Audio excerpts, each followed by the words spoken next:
I could have been a doctor, but I didn't want to take that hippopotamus oath. That seems kind of weird. I don't know why everyone always laughs. I made that joke in that mutant game too, and it's just like people cracked up, or at least one person always cracks up whenever I make that joke. Doug Peters, played by Alex.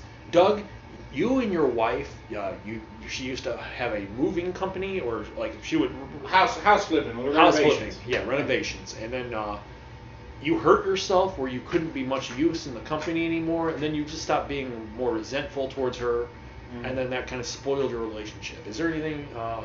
You ended up getting a divorce, but she basically gave you a severance package from her company, which you've been living on. Yeah, I was co-signed under the actual corporation, and she kind of bought me out of that. Do you kind of see, like, are you drinking yourself to death? Like, is this kind of what you're doing now?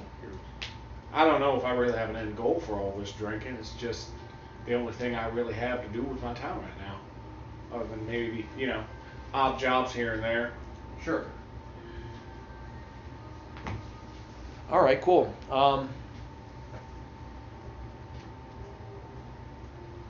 There was something that you saw that opened your eyes to the world around you.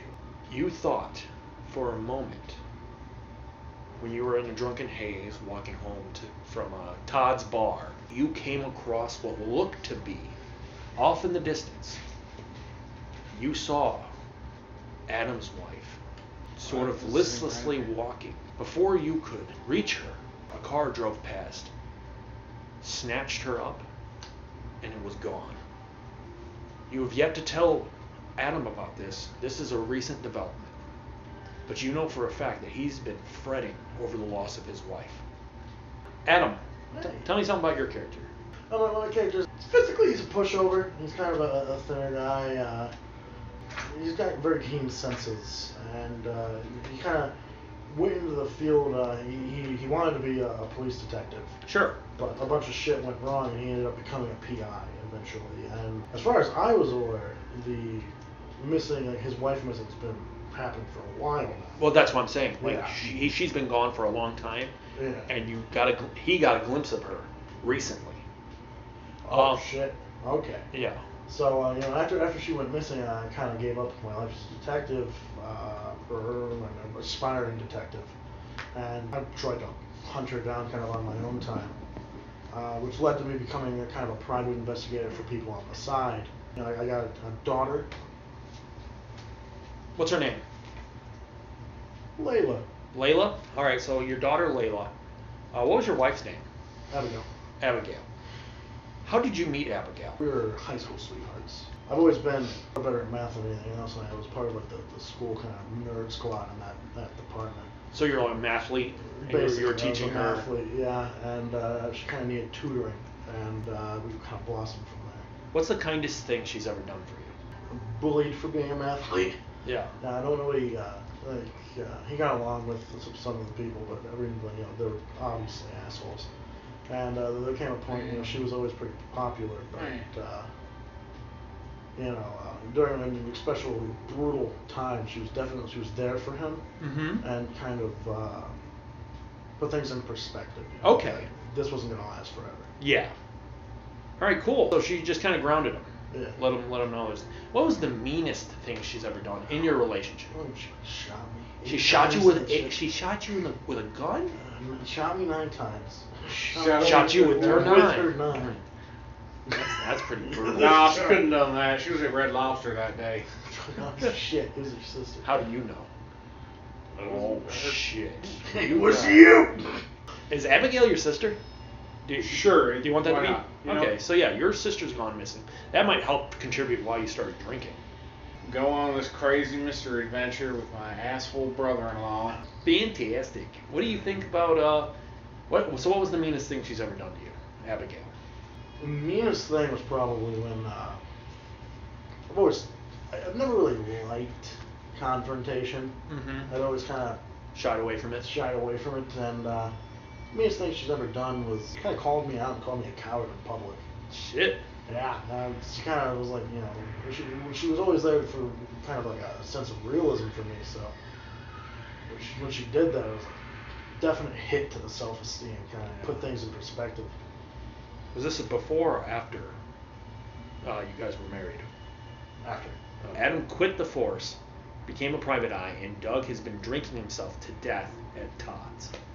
Basically, you have no prospects. Todd is quick to give you the bottle, and all the money that you have left, you're putting into beer. But you have a girlfriend. How did you meet her, and why is she sticking with you?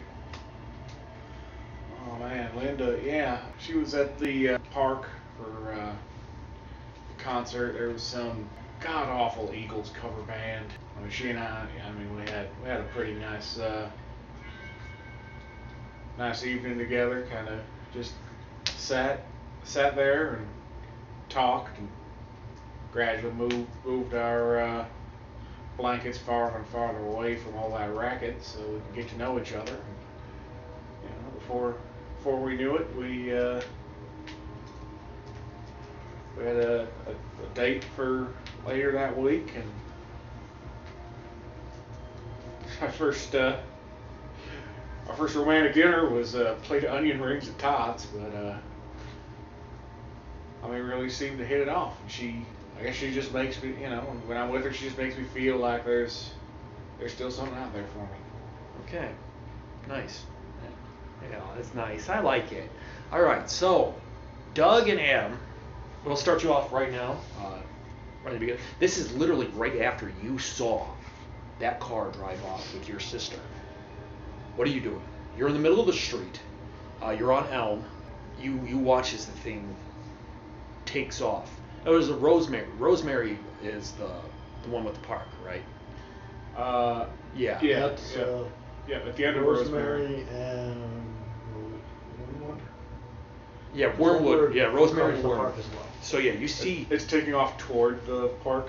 Yeah, like you're coming out of the bar, and just as you're staggering on your way home, you see basically you might hear a scream or a noise. You turn around towards the noise, and you can see your hobbled sister moving out from Wormwood Park. And then a car pulls out off of Wormwood. Abby? Her eyes Abigail! open with recognition towards you, and then all of a sudden, this van pulls up, grabs her, and you watch as it disappears. Abigail! I try to lurch after it.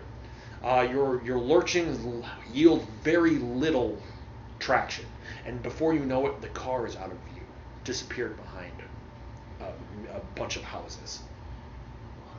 There's a stillness in the air, a silence that you're not accustomed to living in the city. What do you do? Didn't manage to see a plate or anything. Do you want to roll for it? I could. All right. Just use your eidetic memory. All right. Wits 3, Composure 2, am I correct? Yep, -3 for being drunk. 2d10. Nope. All right. What'd you get? 2 and a 7. I didn't get any successes. Do you want a critical fail for a beat? Sure. All right, you think you know the license plate number. Dead on. You have it. It's locked in your mind. BEG 2779. All right. So that's it. BEG 2779. There you go. All right, so what do you do with this new information? Now you have. Shit. I keep reciting this number to myself as I hobble back home to find something to write it on. You hobble in. You come up.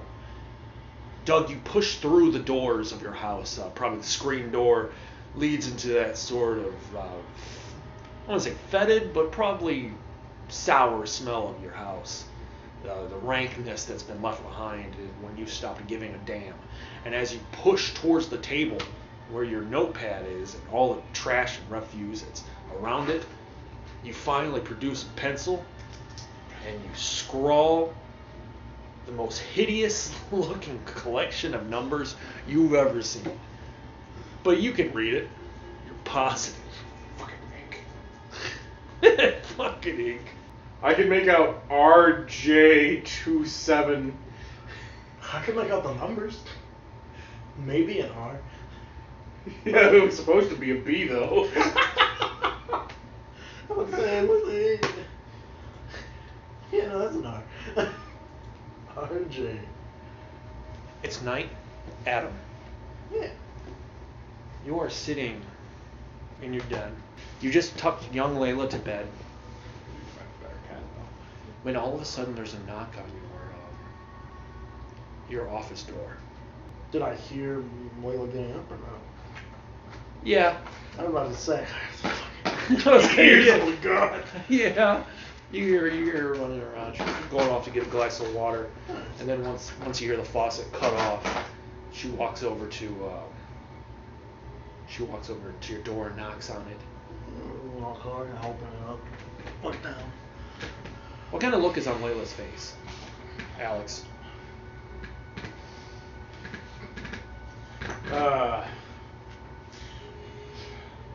Frustrated. Mostly frustrated. She looks at Adam and says, "I can't fall asleep." A little girl, tears starting to brim in her eyes. Kind of, reaches down and puts a hand on her shoulder. He's like, well, why not? Every time I try, I just dream about Mom.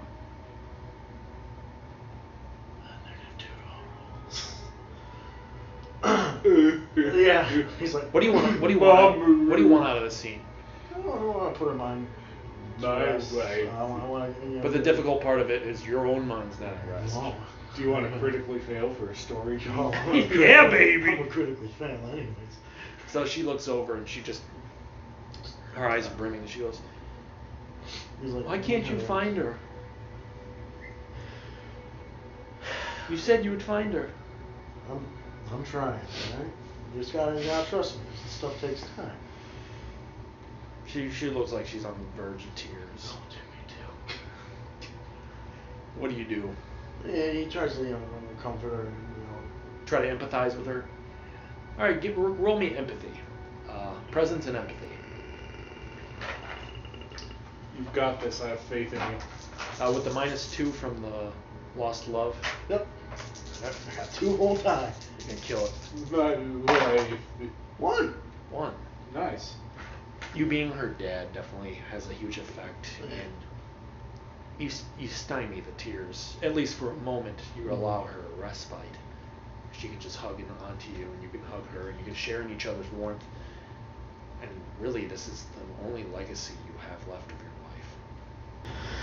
You kind of, you can lie with me tonight if you think that'll help. She nods her head. She doesn't say another word. But you basically get off to bed. Mm-hmm. But then you are seized with a moment. You're seized by the moment where for a moment you get the scent of your wife in the air. It's a fragrant smell. Lofts into your nose, and for a minute you feel like she's with you. It's her smell. There's no doubt about it. Yeah, I immediately kind of look around the room, see if, The nebula, perfume it's on ubiquitous. my It feels like it's everywhere and all at once.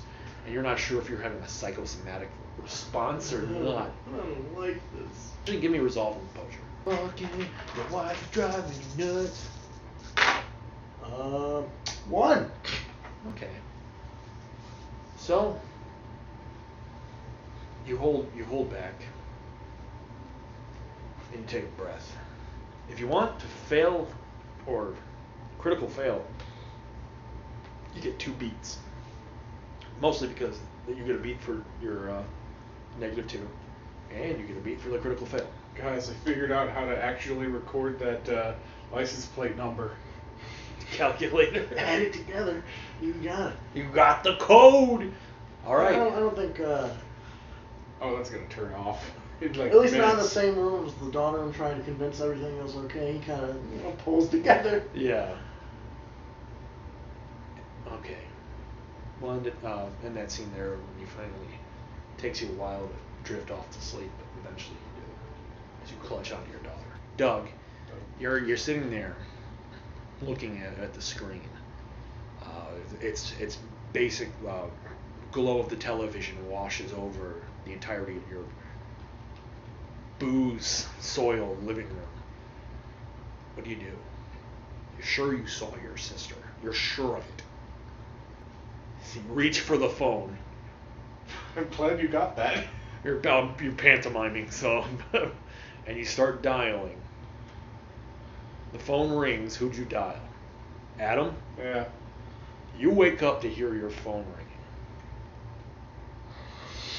This is probably one of those 1980s, because it's the 1980s, a rotary phone. Yeah, I get up.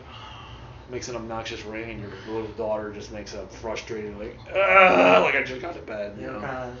It's probably downstairs or anything, so he kind of closes the door, so it doesn't bother her as much. And he heads downstairs to answer it. This is Adam. Adam, it's Doug. Doug sounds drunk. Again. Doug, He did this the first couple of times when she went missing. Called in the middle of the night. It's Abigail. Roll your intelligence and composure. -2. 2 intelligence, 2 composure. Hey, 2 dice. Oh, I got a success. Alright, you're able to... Basically, you're able to conjunct the words you need together. Abigail. I saw Abigail tonight near the park. When he says this, how does your character feel? How does Adam feel about this? Normally, he'd probably just hang up. Yeah. This isn't a conversation he wants to have. Yeah. Ever, but it's an awful coincidence. Yeah. You know, after the smell and, And there's an odd lucidity. To him. Yeah. Which isn't normal. Yeah. To Doug. Look,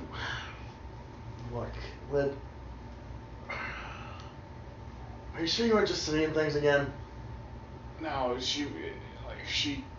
I called out. She looked up. She knew me.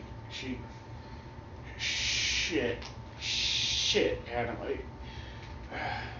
It had to be her. It was her face. She looked up to her name like she knew who I was. Like she knew suddenly what was going on, and then this van pulled up and she was gone. They took her, or she left with them. God, I don't know. I tried to keep up. I think I got the license plate. It's R. Fuck. Yeah, you look at the paper and it's completely a mess. But how long ago was this? It was... Shit, the bar just closed around 2. You know, it was just after last call. I was heading home. What time is it now?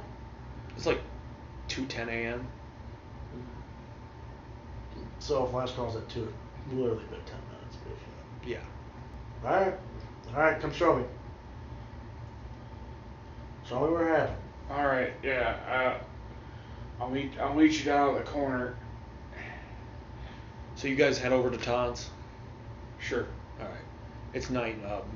What'd you do about your daughter, Layla, Adam? Locked up the house door. I'd be right back. I had to go take care of Doug. How do you feel about this? How do you feel about leaving your daughter alone, even though your wife was snatched up?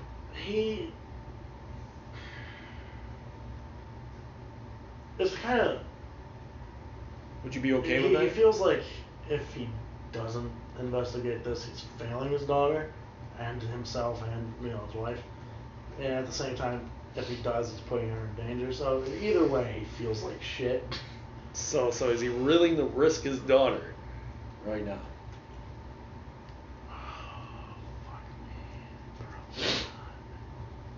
Probably not. So are you taking her with you? No. Doug! Get your shoes. Doug, come here. Doug, Doug can't watch this. You already hung up. I'm out in the corner. I'm waiting for you. Where are you? Sorry, bring her around. My mother's possibly kidnapped. Alright, fucking go. with her until I get to Doug and have a drunk man watch over my daughter. Basically, I'm stuck in hell. Yeah, fair enough. What the fuck? Stuck in hell.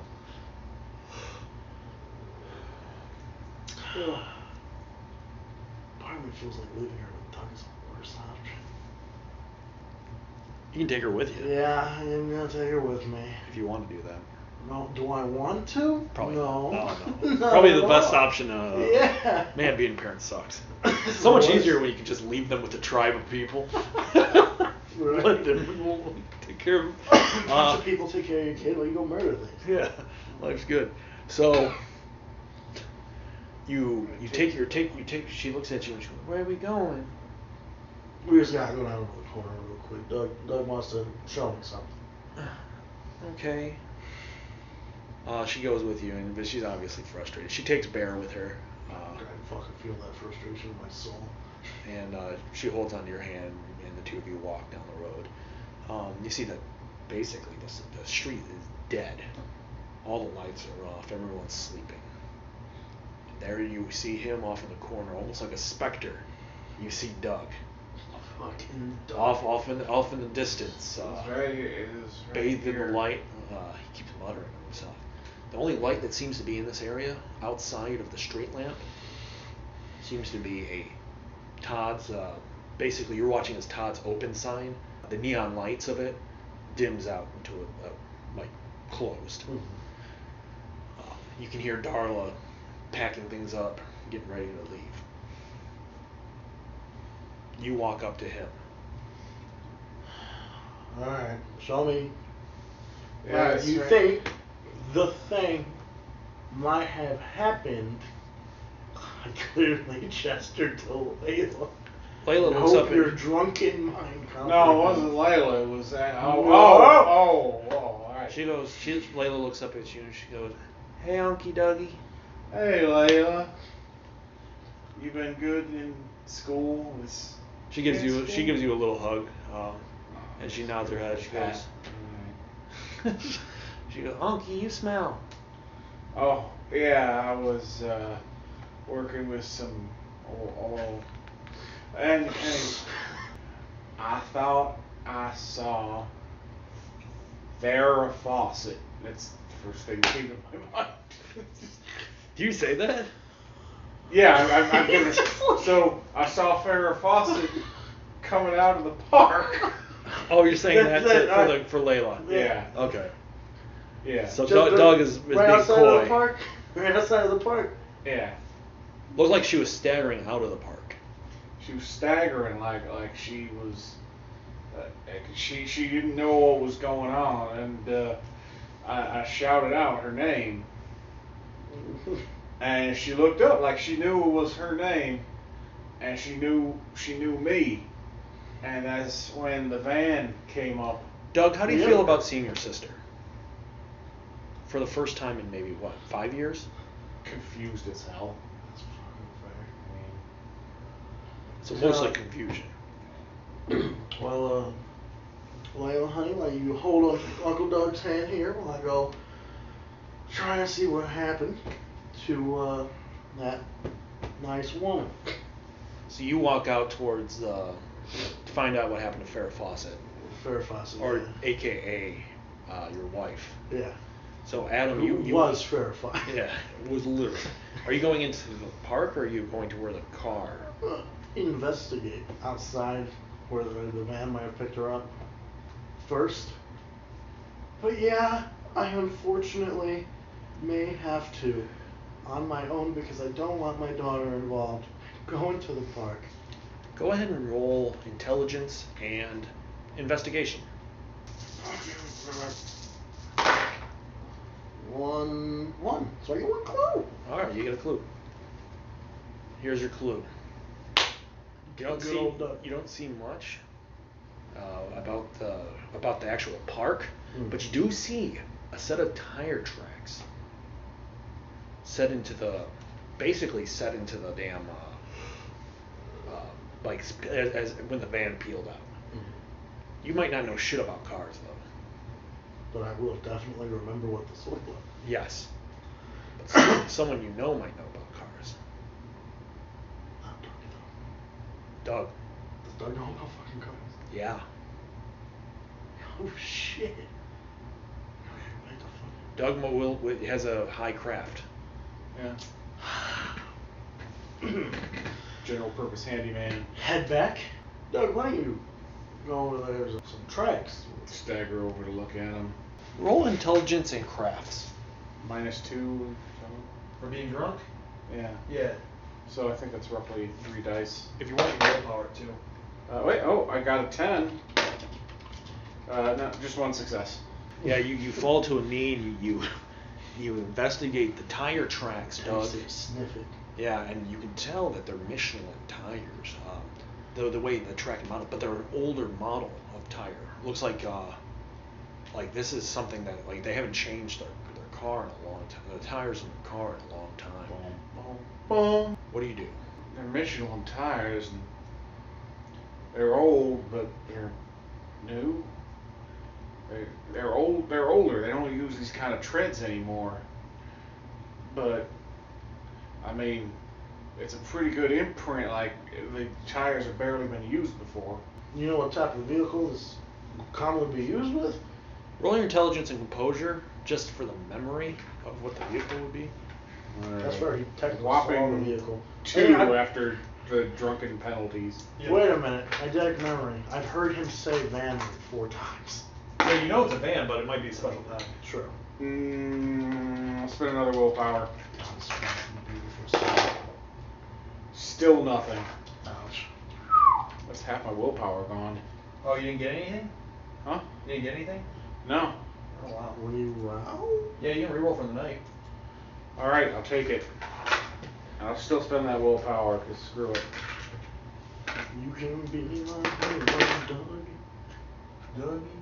Doug got there, 2 successes. You can take away the pain. I'll stand by you forever. They won't take your wife away. Fucking Doug.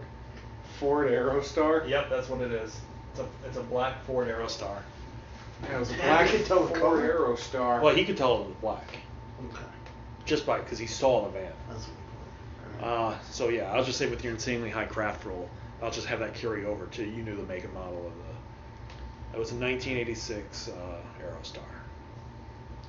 So we got a black Ford Aerostar with old Michelin tires, license plate number. Son of a bitch. Well, that might be enough. That might get us there. Tell me what. How do these cars generally look? They look like the picture that doesn't exist anymore. They look a lot like Max Payne. I fucking see the past. The past memories. Probably the future, because this is 1987 or 80. Yeah, it's 1987. So it's not that old of a car. Probably a year old. The tires are old or new. Or like the tires themselves are old. If you give me a description of the vehicle, search my extensive memory banks. See if I've ever seen a car like this in the neighborhood.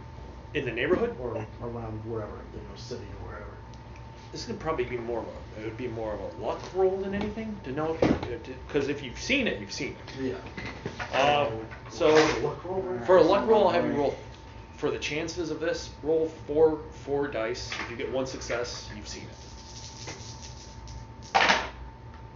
1, 2, both Two. of them 10s. 2. I've seen this exact one. 2. For the longest time, Chuck's auto dealership used it, pretty much had it in the back. For personal use? Yeah. So for about a year, he's had it in the back. Don't want to let the trail get cold. Don't want to endanger anybody. Adam, obviously you want Layla to be safe, but you have no one to watch her. Exactly. Yeah. And I can't go investigate them. I want to investigate alone. He's got a girlfriend, if you can trust her. You also, there's Darla, Todd, one of like Mrs. Romero, anybody from the neighborhood. girlfriend will work. What? Tell her, your girlfriend around anywhere? Linda? She works at 8. 8 a.m. Yeah. She works at a gas station. I mean, we could try her. She probably wouldn't be happy about it. I feel like this is a little more important than one person being a little upset. How about you? You take her. All right, we'll take her. And you know what? You take this fucking notepad. I'm sick of. Oh, thank you. Layla looks at me. You said curse word, Unky Dougie. Oh yeah. Don't use that word, Layla. Don't. She looks at you like ooh, you bad. Ooh, Ooh, you you're bad. gonna get in trouble. Then Papa gonna beat you with a belt. Put it on you porn. Brazzers.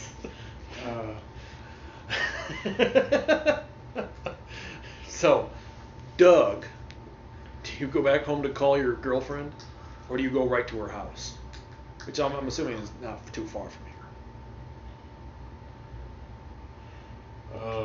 Better to ask forgiveness than permission.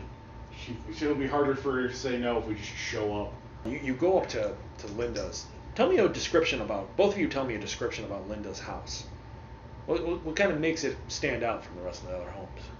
She tries really, really hard to garden, but she's Not very really good. not very good at it. Yeah. So you got like maybe a couple of flowers jutting out, but Yeah. it's nowhere near up to. Here's where she planted her strawberries, and here's where they ended up. So you're just adding on to her being a bad gardener? She's got her 73 Delta 88 parked in the driveway. Okay. What's that from? Every Sam Raimi movie ever. Okay, fair enough. You come up to the door and you knock, and it takes a little while, and then you knock a little harder. The harder you knock, she starts. Little Layla clutches onto Adam's leg, holding onto him. Put his hand on her head. And then you pound the door until she opens the door, and she's got curlers in her hair, and she's wearing she looks like she's in a bathrobe. She looks tired, and she goes, "Damn it, Doug, again?" Linda. Look. Doug, no more. This is the last time. If you do this one more time, we're through. And she goes to close the door. You stop it? Linda. She goes, "Doug, put your hand off my door." Adam and I need we need someone to watch Layla. Doug, what is this? I lean in, try to make sure that the kid can't hear. It's about Abigail. Immediately, her face sobers up, like the kind of indignant rage that was in her face, like softens a bit, and she goes, "What about Abigail?" I saw her tonight. This wasn't another one of your drunk hallucinations, Doug. There's still the tire, this van pulled up and picked her up. The tire marks are on the street. Adam saw them himself. God damn it, Doug.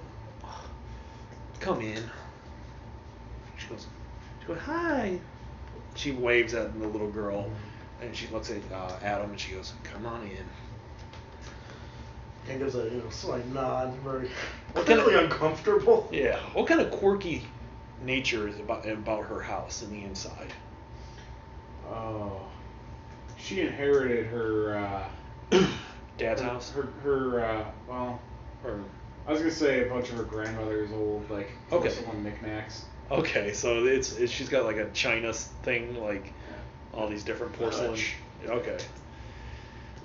The reason you can tell that that's so new and out of place is because she tries incredibly hard. And she might not even be trying, but the entire place looks like a teenager's bedroom. Okay. Teenage girl's bedroom. All right. Cool.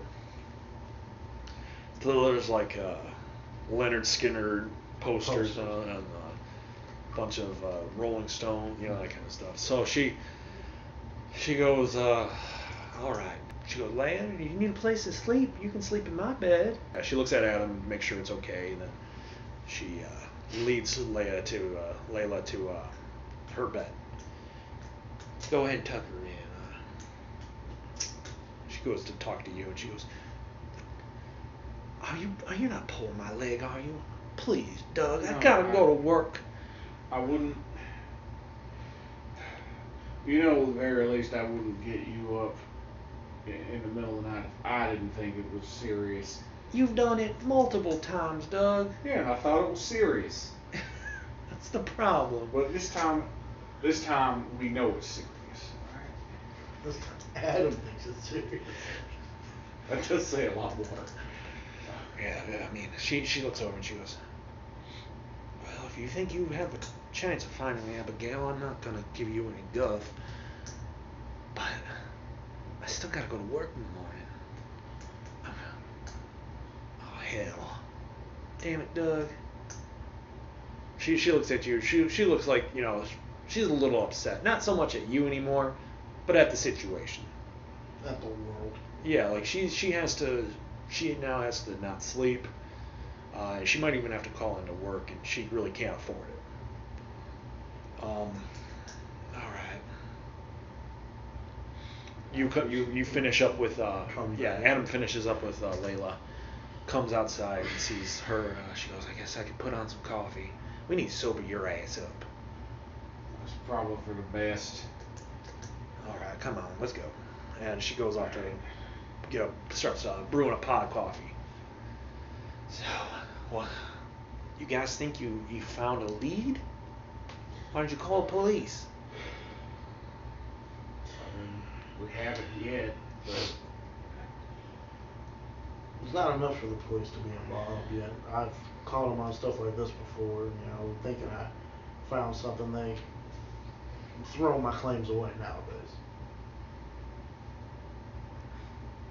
All right. How's your relationship with a lot of your old police buddies, Adam? Rough. I think at first it was definitely strong, but probably kept going to them for favors over and over again. They eventually, you probably got more and more resentful too once you find out that the police weren't getting any closer to finding Abigail. Yeah, it definitely got to the point where it was kind of like they thought I was insane. I thought they were useless. Yeah. All right. Well, if you guys, I'll watch over Layla. You guys do what you got to do. You stick around for coffee. We got to get you sobered up a bit. yeah, it's probably for the best if I'm going to be investigating.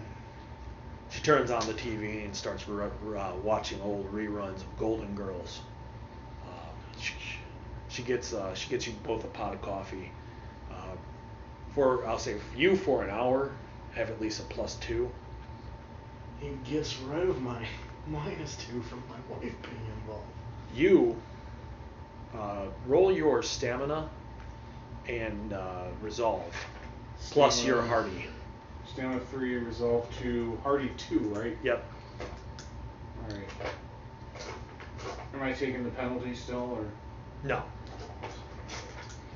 The coffee offsets the.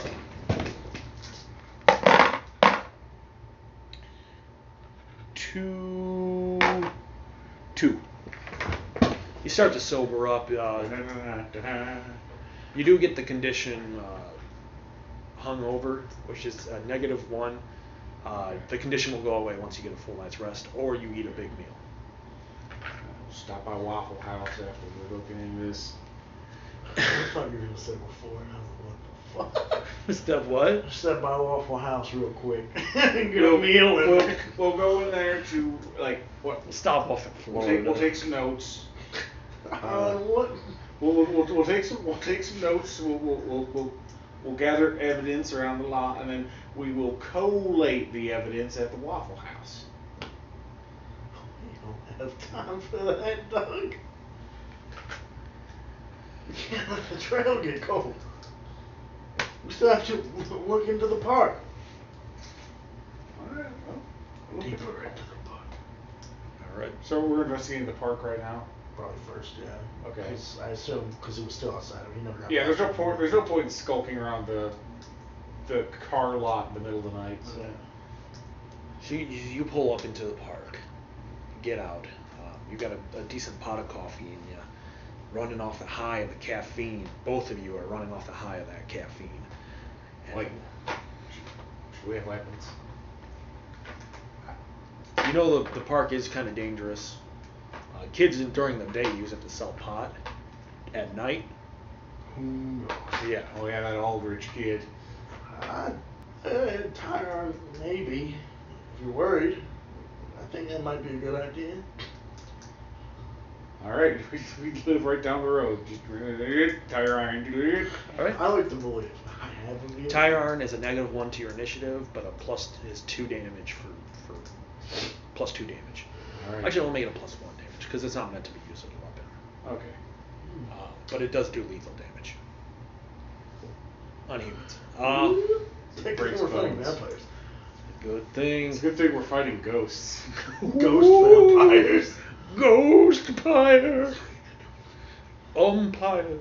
Oh, So- don't loosen my lug nuts. It's a silver tire. So if we go up against werewolves, we're fucking solid. I mean, there is that hunter ability where you can just have the holy tire iron of Saint Michael. That's true. What? Yeah, some of the hunter abilities are amazing. The holy.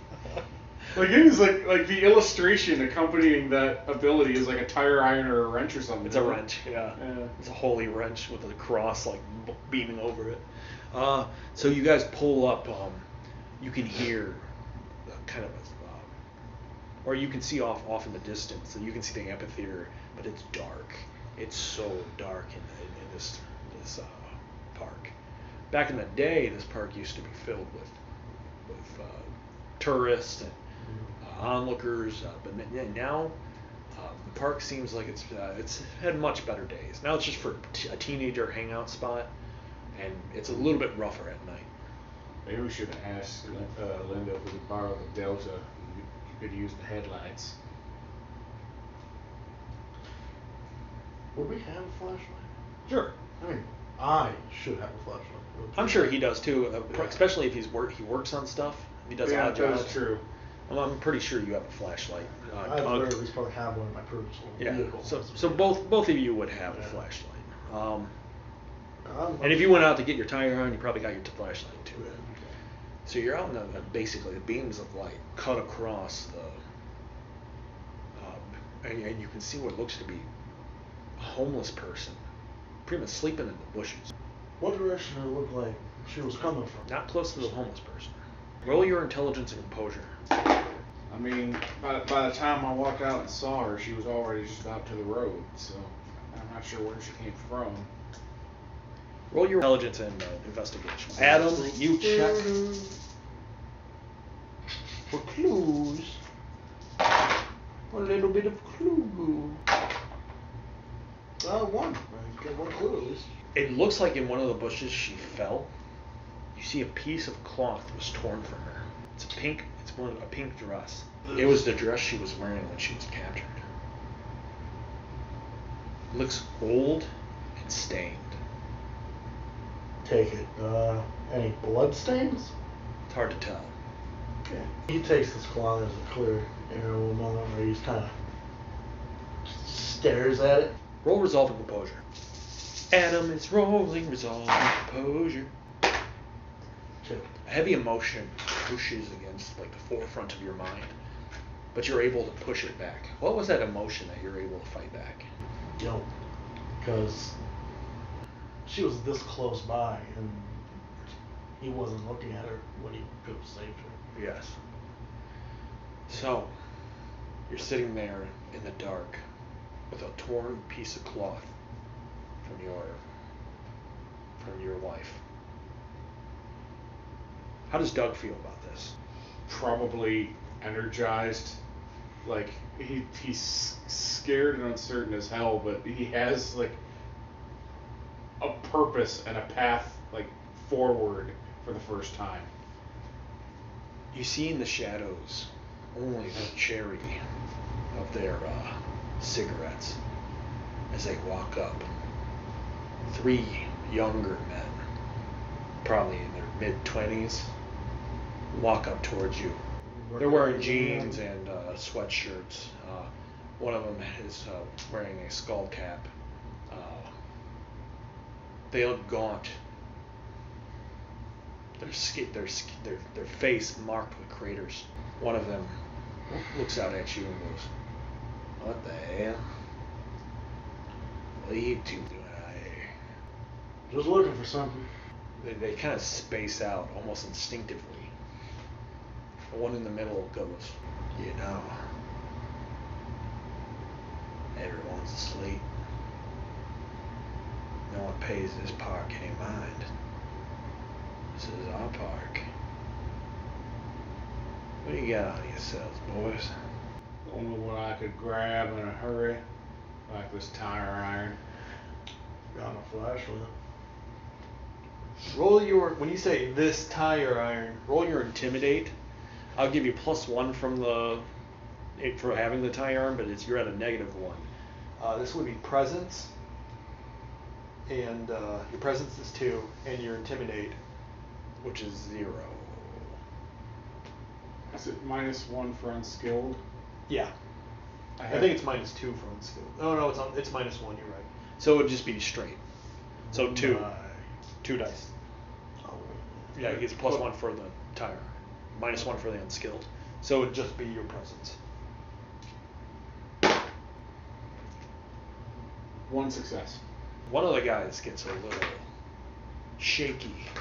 It's just me and my tire iron, you say. The other guy kind of freezes at that. The one in the middle looks at you and goes, "What do you got on you, boys?" You notice there is a pause, though.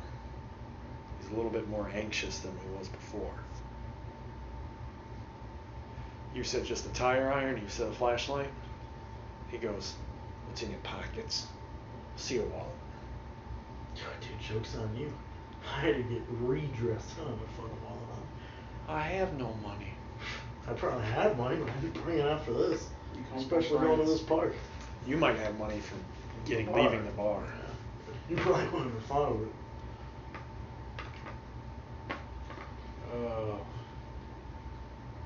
So he kind of just reveals, nothing. One guy wearing one of the hoodies looks over and goes, "I don't know about this guy Skeet. He's drunk as hell. He might do something stupid." Skeet just keeps his eyes on you. Roll your intelligence and streetwise.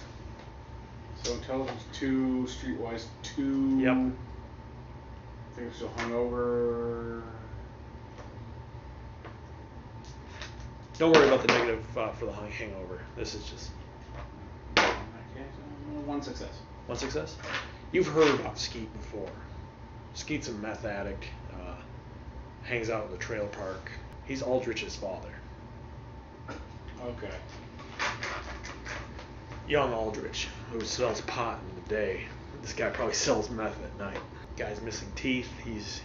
Looks like a mess. Pull out my wallet. Assuming I could take 3 guys, I'm the only one armed here. I mean, it still wouldn't do us any good. We can't find Abigail if we're in jail. So, if we end up dead, hospitalized, or in jail, those are all going to be a problem. I look in, where do I have to... About $10-20. I show him, pulling the full contents of the wallet out. He pockets the cash. Got any watches or anything like that? Got anything valuable on you? A Casio at best. Yeah, he looks at Adam. That gold ring looks pretty good.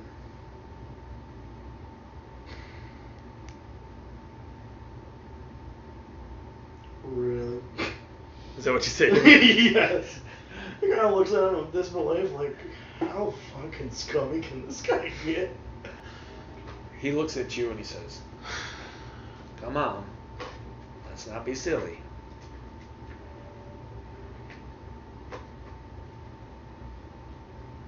No. The other Are two you? two of them walk up. You say no. All of a sudden, the looming threat of violence becomes more and more apparent as they kind of zone in on you, paying little attention to him. He looks at you and he goes, like, big man, huh? You watch his Skeeter reaches into his sweatshirt pocket and pulls out a 6-inch blade.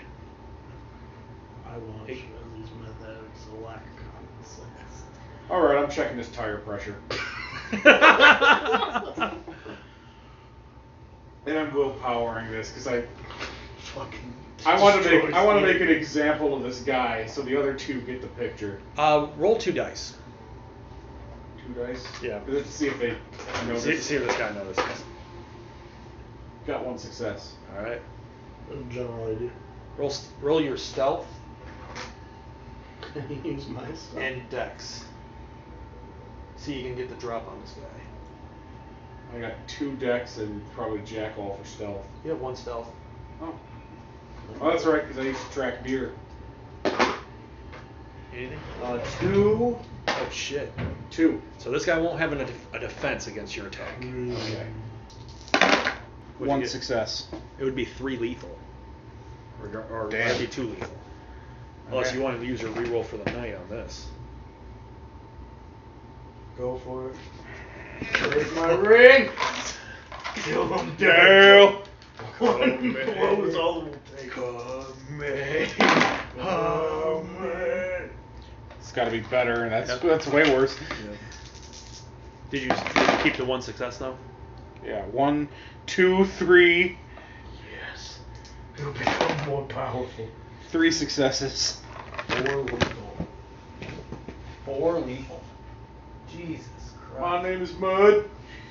So just as he steps to you with the blade, in a in a flash, Doug sends the tire iron smashing across his face. Blood and teeth petal out from the blow in a red streak, and he just staggers back. The other two, roll 2 dice for me. Fucking stab. Pull the guns. 4 and 3. The other two book it immediately, leaving their friend for whatever fate is left to them. They go, oh shit, this guy's nuts, and they leave. But you see Skeeter, he falls to the, but he's just holding onto his mouth. Almost looks like he's about to cry. Roll your derangement, or not derangement, but your morality. I roll my. It'd be What the act morale of. you're going down to? He'd be going down to 5 or to 6, but the attacking another human being like violently with a lethal weapon. And the defense of something. Still.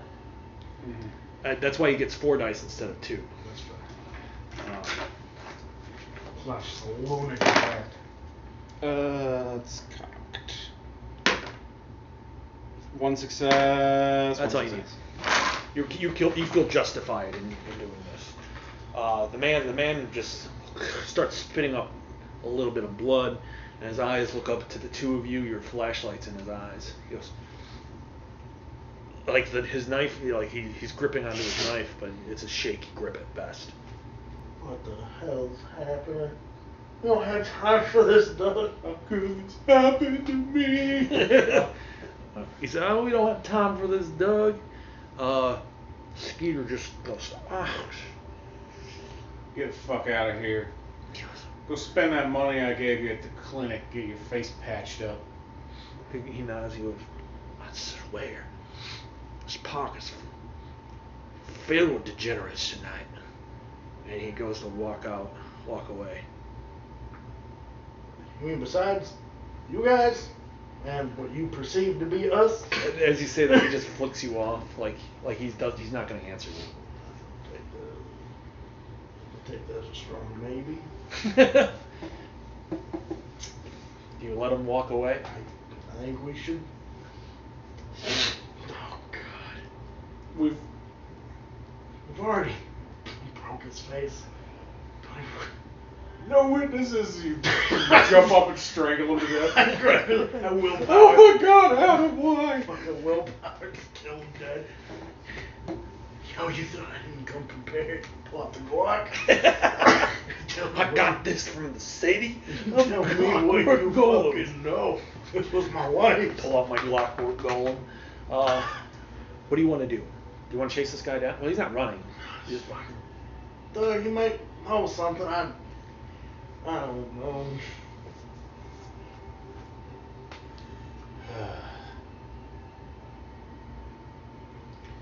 We asked that homeless guy. I don't want to talk to him right now.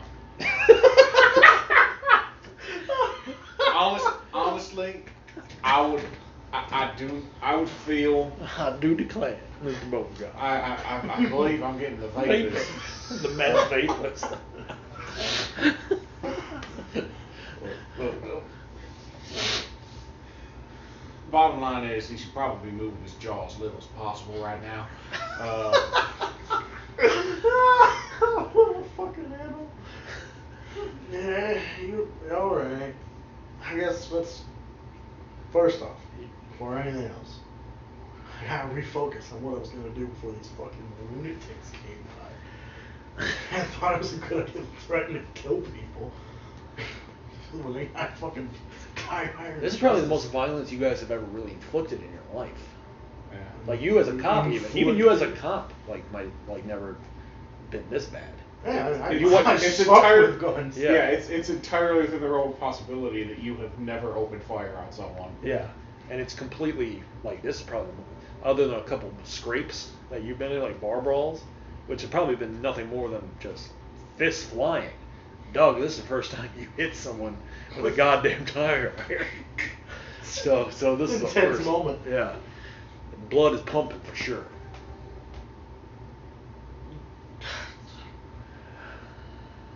Yeah, a moment where he's stuck and doesn't know what the fuck to do. He doesn't know what he's experienced. This isn't what real life is. It's like, I asked the homeless gentleman if he saw anyone around here. I suppose it's earning the lead now. This would be very unlikely. Roll one die. Footprints. The chance roll. Before I use a root. It's a 10. Is it? Yeah. Roll down. It's a 10. One success. All right. You wake him up.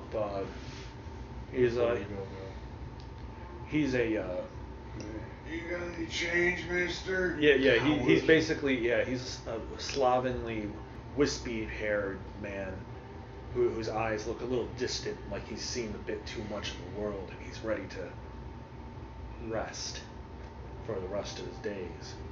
But he looks up at you in your eye, the flashlight. He says, "Look, I don't got anything, my boys. Please don't do this. Not tonight. No. Not tonight, please." Look, we ain't with Skeet or any of them assholes.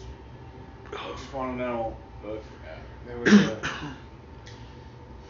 we saw something tonight. We want to know if you've seen anything. A woman coming through here. I see a lot of things in the park. Best thing to do is keep it quiet. Sometimes there's a reason why Skeet and them don't use lights. Keep things in the dark. There's things in the park you don't want to see. But it's the only place I can sleep. Cops don't come here. I heard a woman screaming for help. Heard that tonight. You know which direction it came from? You've heard it other nights? I hear it sometimes. Different voices. Sometimes a man. Sometimes a woman. Tonight was a woman. Sometimes Skeet and them get with someone. Grab some poor drunk thing from Todd's. Sometimes it walks through. Gotta keep quiet. Don't shine a light on it. It? It walks as if it's crawling. As if it's crawling through the air. And then you shine a light on it and you get a glimpse of those eyes. You see last thing you're ever gonna see. There are many homeless people who used to live down here, but not anymore. Not anymore do they live here. I'm the only one. 'Cause I know I'm smart. I hide in the bushes. It's where I can sleep. They leave me alone. Skeet leaves me alone. Is this man's pupils dilated in a drug way? Like I said, they're distant, foggy. Distant isn't, drug addled. He could be drug addled. He's definitely saying a lot of crazy shit. He doesn't look like it's a. There's a lot of madness. Like there's a lot of craziness in his. Like you see his jaw, like his teeth are rotted yellow, missing some, and he looks. He goes, I'm just trying to sleep. If you don't keep the lights off, if you would. Sorry, man. Covered with it. What direction does he usually come from? He only comes at certain nights. Skeeter knows not to come to those nights. Tonight was not one of those nights, so I was surprised to hear the screaming. But it was a woman, Lois, that's for sure. Pretty thing, I think, if it wasn't so terrified. Sounded like it'd be a beautiful lady.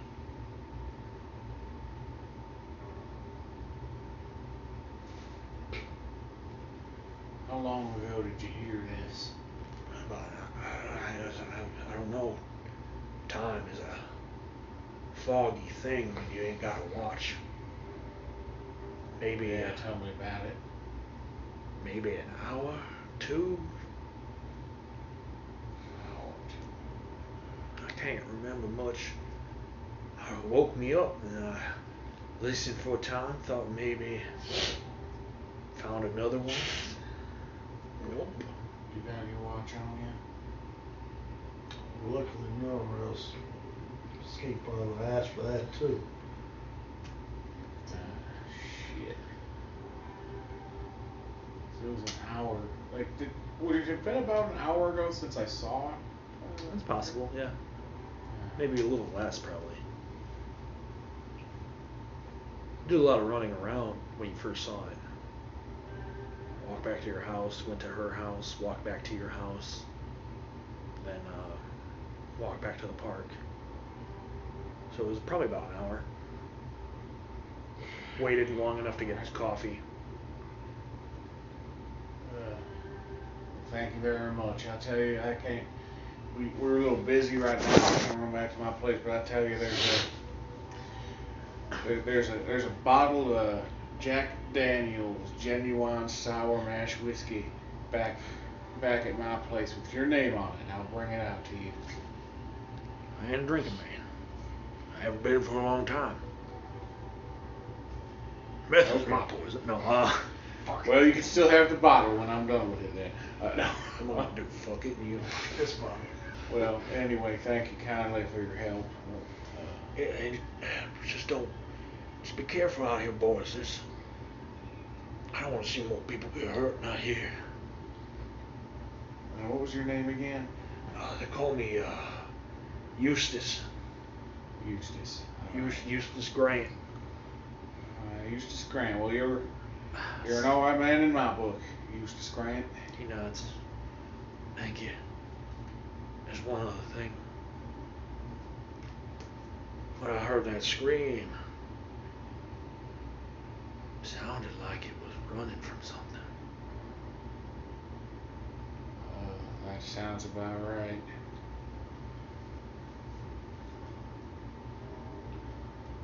Well, He looks really sad for a moment, and then Eustace, like, yeah, you can tell Eustace looks kind of sad. You're not sure if he's reflecting on the stream or on his own life choices, but he kind of like slowly and almost timidly lays back down. One last question. You know what direction she was running from? It sounded like she was going from the center of the park down to the road. Thank you for your time. alright. You have a good night. It's okay. Only dreams now. Only You dreams. become a maniac after that first swing. Yeah, first swing got you a taste of blood. I treat You beat him into a mush and then you put him in that I treat- fucking whiskey bottle. I treat this homeless man just I like told you this was for you. I treat this homeless man just like I treat my car. Work.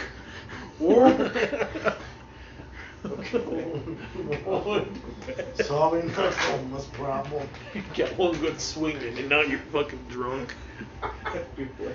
So footprints. Huh? Footprints. No. No. There's no nothing like that. I don't know the park it is. That'd be where the amphitheater is. It is pitch black. Are you using your lights? He said it's not creature night, so might as well. Yeah, it's not creature night. How do your both you characters, Doug and Adam, how do you feel about it? I hope he's crazy. But a lot of crazy stuff's been happening tonight. So you're at the point where you're willing to believe anything right now. What do you think about that thing? I know it doesn't surprise me that Skeet Aldrich and his boys are up to no good, but what do you think about that thing, that crawling thing he was talking about? I don't know what to think. I suppose you reckon it's a possum? One big posse. Hey, back at my aunt when we used to go to my aunt's place for 4th of July barbecue. Every so often, out of the tree line, we'd see a possum come out the size of a hog. Come right out in the middle of the day. He'd just grab corn on the cob right off the table and just walk off with it. Grab people. Yeah, they wasn't scared of nothing. And Hold on. they say them possums are nocturnal, and he didn't care. You're telling me that possums came to your family barbecue and took people? No, they took corn off the cob. Weren't you listening? I assumed they took people. No, I thought you were asking me. No. Chicken. I thought you were asking if you walk around people. No, I said, does he take people? No, the possum does not take people, Adam. What kind of world do you think we live in? That was a defining statement of his description of the monster. That it took people. Well, no. So it's not a possum. What the fuck? What about like a boar? I mean, Are there boar out in these parts?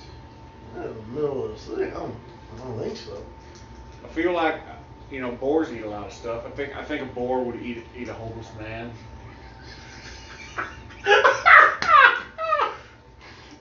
He's too drunk to fight back. Boar doesn't care as long as it tastes good. You're telling me a boar been eating people in this park without anyone finding out? But homeless people who hide from it?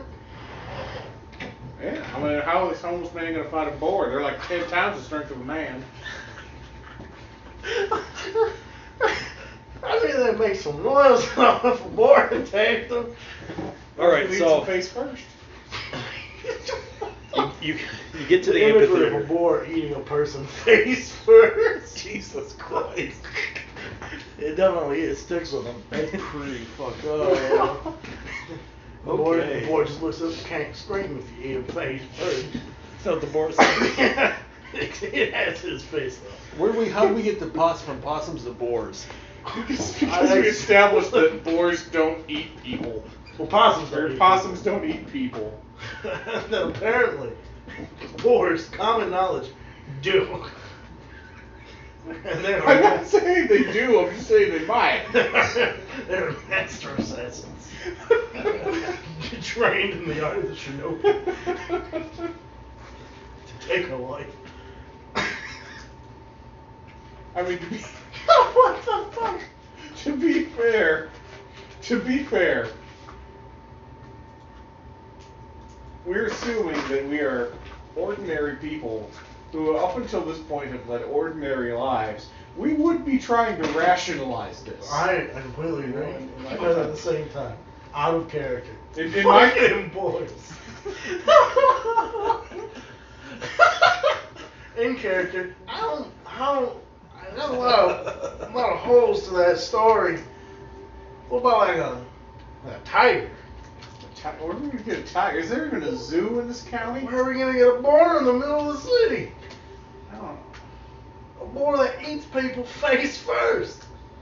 I mean, city. This is a suburb at best. It's not. It's not a suburb.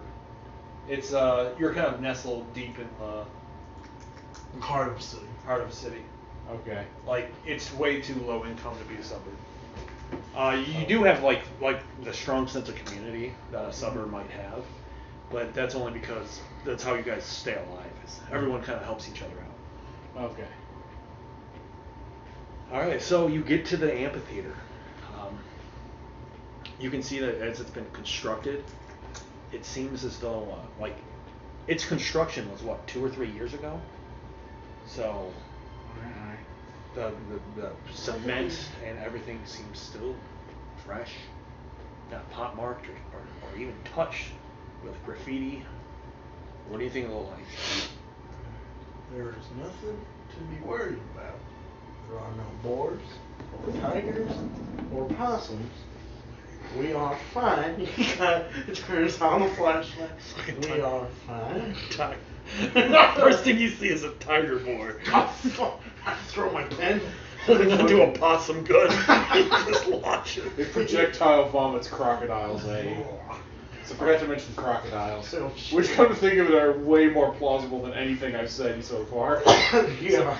So Wild dogs. you get there, and it seems like the place, the amphitheater, is sizable enough to fit at least 100 people to watch a small production, or some sort of musical or play or band. Small, but there's a disquiet about this place. Oh. Almost as if this place kind of exists outside of the rest of the city. It's that kind of weird sensation you feel like when you're in one location and immediately your environment changes. Not in Kansas anymore. When you wake up in the morning and when you open your eyes, you're suddenly reminded that you slept over in a different house. Yeah, that kind of feeling. Perfect. So yeah, he verbally convinces himself there's no tigers or boars or possums that'll eat him, and he turns on the light. Okay. And approaches the amphitheater. Adam, Yeah. I know maybe this is the best time to bring this up, but what about alligators? You know, I may have had a one-track mind. I got kind of hung up on the mammalian side of things, but it could be an alligator. Maybe. Roll. Are you looking for clues? And alligators. All right. Alligators. Both of you roll investigation. Give me a sense of them there alligators. I feel like this is a chance roll for me. Is it? Probably, because mental skills have higher untrained penalties. don't That's they? true. Yeah. Yeah, you're at a chance die. Not a 10. It's not a 1, but it's not a 10. You want it to be a 1? Or B? Sure, why not? Woo! Spooky, scary skeletons send shivers down my spine. 1. Like always. 1. You got a 1 success, 1 clue. 1 clue. Dude. Here's an oddity to you. When I said there was like no graffiti or the mark, there's no blemish to this entire amphitheater. Like everything's pristine. Yeah. Not like no bird shit, no cigarette butts. And this is sitting in the center of a park littered with bird shit and cigarette butts. Adam, this is totally abnormal. Meanwhile, you step on something, you hear a loud shattering noise, and when you look down, you just see glass. But it seems as though it was once perhaps a pristine picture of something carved in the glass. But now it's just shattered mess under your foot. Found something. Pale's here. Pale. Pale's here. Kidland. I kind of Kidland. get some dirt on my hands. Kidland. Is the ground wet at all or no? What's Is that? the ground wet at all or no? No. So yeah, definitely, a little dirt, fresh soil. A little moose boosh of dirt. I kind of onto the building. On the Building, yeah. Okay. You're about to do that. Well, give me a resolve composure. Demon Lord asked for Beth. -2. Comes out, hungry for blood. The demon lord Michelle attacks.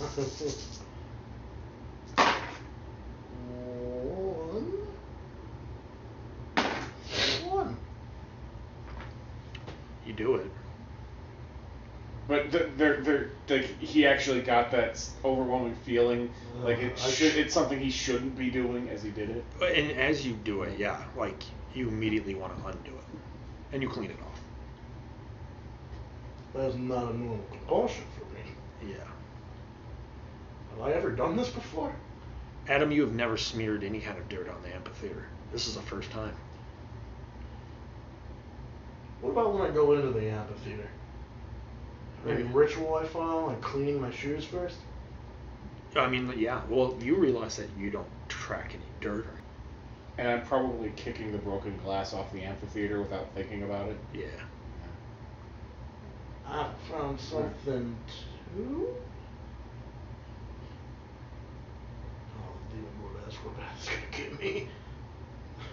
Try again. This time I'm gonna step away so I fucking can't. Use willpower. Must fuck up. Pillar must destroy empathy. Roll. Same roll. I might need willpower this. Every ounce of me goes into fucking this My river. soul. One I man's, found one another man's enemy. One man's amphitheater is another man's river. One. Does that make him amphibious? 2. Hey. This time you do not clean it up, but there's a deep, overwhelming sadness from this. Unless you clean it up, you put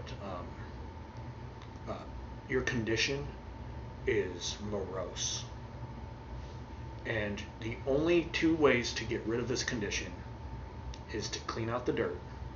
Basically, you get a -1 to all like emotional. You either clean off the dirt or commit suicide.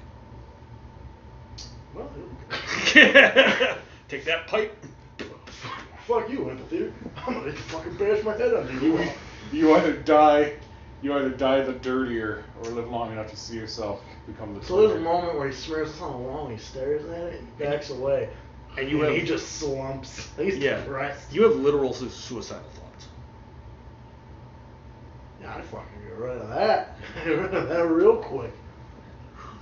So you see his, like, you watch this, like, he's sitting there and he's like, watch this. And you just watch as he puts dirt on the amphitheater and just sits back. And you watch as you watch as Adam starts shaking. Adam is literally, like, his skin seems to prickle, as the hair on the back of his neck starts to stand, his pupils dilate, and he walks over and immediately cleans it up. Oh, thank God, because that was really painful to look at. Like, I was about to wipe that off if you didn't. I rack my brain for reasons why this could happen. There's no reason I should feel such an attachment to this fucking building.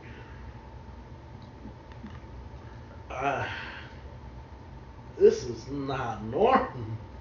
I mean, it's a nice amphitheater. I mean, my tax. It's a little more than that. I mean, I guess my tax dollars didn't really go toward this, but I paid money at Todd's bar, and their tax dollars went toward this.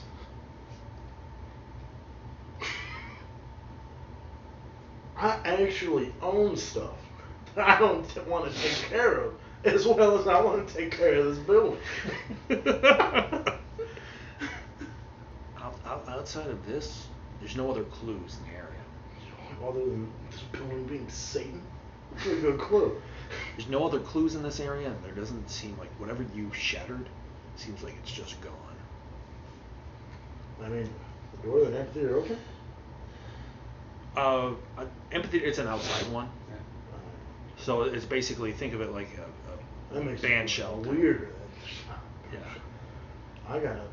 Like it's basically an open area for a stage, concrete, basically a concrete erection of the area, as well as like seats and stuff constructed for viewership. I gotta walk around for a way to. Sounds dumb thinking about it, Tom. I'll also point out that as you guys linger here, you get, even though like you're in the darkness. I feel like something watching. Yeah. I gotta look for a way in. Just watching me. I mean, is there anything watching us? Kind of look around. Not to your knowledge. Yeah. It's a feeling though. Is there like a secret way in here or something? It doesn't look like it. It's just a stage, really. I use my superhuman powers of recollection. Have I ever seen any like things where people come out on the floor before, like or any magic tricks where that's kind of Sure. thing that happens? Yeah. So I know. And there's nothing like that here. I've seen it here No, though. not here. I was gonna say, No. have I seen that kind of stuff? No magic, no magic shows here. Or nothing like that? No. Not even the rock shows being flamboyant on that? Not here, no. Okay. I mean, this is less like this is for events that are less sticks Mm-hmm. and more good old boys band. Yeah. Todd kind of goes out there sometimes and just wails on his guitar. I'm fucking. Yeah, I kind of go around the entire thing. But you've been here before and you've never felt like this. This is new. Have I ever made it dirty before? No. Not that you know of. I fucking know it. Well, like, you don't remember ever making this place dirty. It's because I put up that no littering sign. Yeah, there is a sign that says no littering. That's why I feel so bad. But that's across the park, too. Oh shit. I step away from the grounds.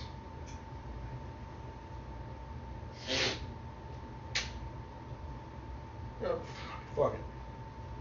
Do I have any compulsion to pick up litter away from this No. theater? No. If I pick up litter and try to, oh god, when I put the bullet in my brain, do I feel a compulsion to clean my blood up? Not if you're dead. Alright. No, yeah, I kind of.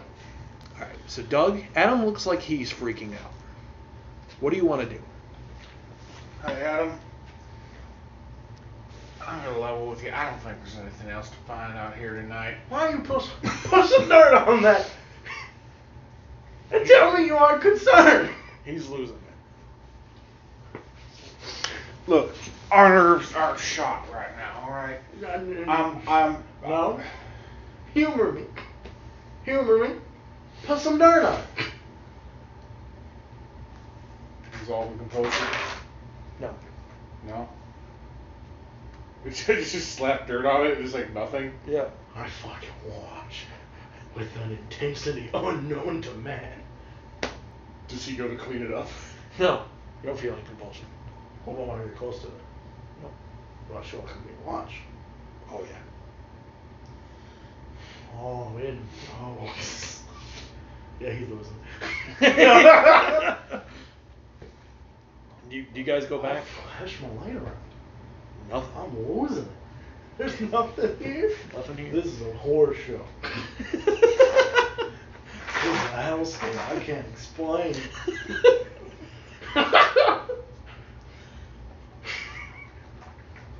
Adam, we should. It's getting late. The two of you haven't slept all day.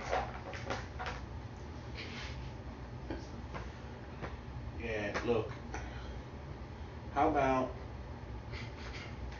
Well, shit, Skeet took my Waffle House money. I'm gonna go home and I'm gonna make myself a bowl of cereal and I'm gonna get some sleep. And tomorrow, you and me, we're gonna go to the car lot. We're gonna ask about that Aerostar. Alright? Go ahead and do that. I'll see you tomorrow. What are you doing? This is world breaking. I don't think you understand. He is being compulsed to clean something. He has no he is shattered. This is world breaking. Here's the thing. It'd be world breaking for me. I'd lose it. So if Adam's anything like me, he's snapped. This is the final straw. His life will never recover. He'll forget about everything else. This is a true concern, though. This is a true concern. All right, so is that Adam? Do you go home? Go back to your daughter. Stay late, but yeah, I go home. All right. Do you go home?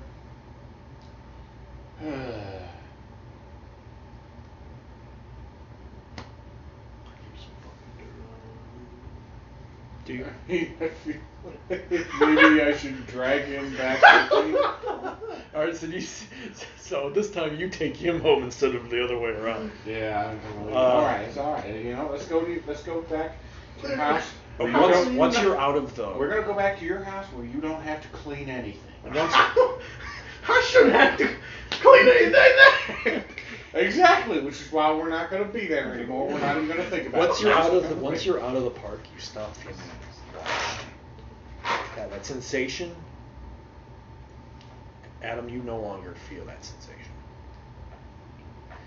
Okay, so you end up. Do you go back to your home to get some sleep, or go get your daughter? My daughter at home.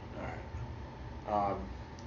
Linda nods. She basically asks if you found anything. You look perturbed. I'm shaking. Your daughter is worried about you. And she looks up. She goes, "Pop, Daddy, what's wrong? Did you find Mommy?"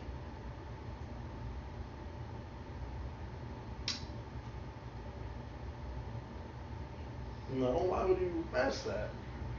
I just know you went out looking. It's so well. She's not dumb. She probably doesn't know that that's why you're out, but she probably thinks that you guys were out looking for Mom. Now that we made some headway, definitely. You sleep in with her in the bed, make sure everything.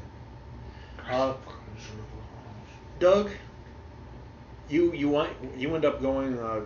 You take a nip of that whiskey that you were telling the homeless guy about. A little nightcap never hurt. Yeah. Make yourself some eggs or something. House is a mess. And then I probably have to scrub out the pan to use it to make the eggs.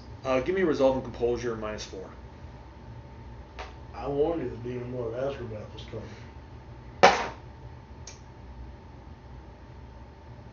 8 is not a success and a chance for one. Okay. In the middle of the night, I get up and start cleaning. You get up and start heading towards the park. Huh. And you clean up the mud that you created. And you feel so much better. I fucking told you. Adam's gonna feel so justified. So you're not gonna feel justified at all because I'm not telling you. Oh, you will. When you open your eyes after our job well done, you're back in bed, and you're not sure if it was a dream or not. It was definitely. I'm sure it was a dream. That's fine. Perfectly. This is nothing but a bad dream, and maybe a large possum explains everything. Possum dragged you out there, took your hand and fucking forced you to scrub it down. No, there was no scrubbing.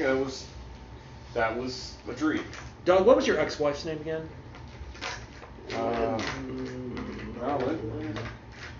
Shit, I don't think my ex-wife had a name. What's her name? You know she's a go-getter. She's kind of her own. Loves Debbie. amphitheaters Debbie? and cleaning. All right, tell me something about her. About Debbie. Pardon me, she loves amphitheaters and cleaning. Well, that was a joke. She might like going to shows. If that's what you want to say. No, I'll say she doesn't live in town anymore. Yeah. And all her friends who know her, who probably heard this from them, they've said that she's not coming back. She's made it a point that she doesn't want to come back. Yeah, she doesn't like. She hates this town. Yeah. And lo and behold, she's on your front door. She's at your front door.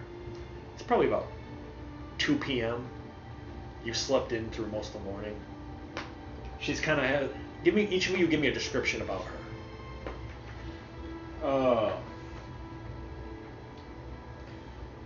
She just always has like a mess of like light brown hair, usually just kind of barely tied back behind her head. Okay, like in a bun. Yeah. Tell me something else about her. She wears very large, thick lens glasses. All right. There she is, as beautiful as the day you first laid eyes on her. She gives you a meek smile, and she says, Doug. Dad? Yep. Oh, what are you doing back in town?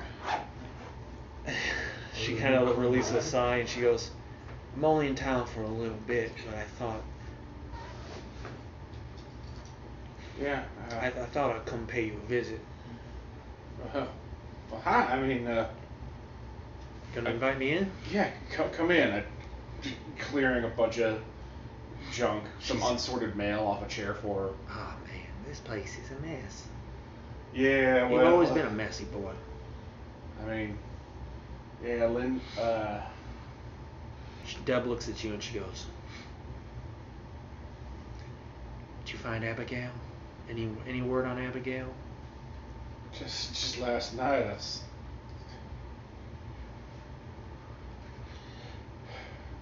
thought I saw her. She frowns and she looks like she's deeply worried. It's been 5 years. I hadn't. She puts a hand on your shoulder and it's a comfort. What is something that you've always loved about Deb and still do that's present right now? The fact that she works for Satan. The amphitheater gods of corrupted earth. That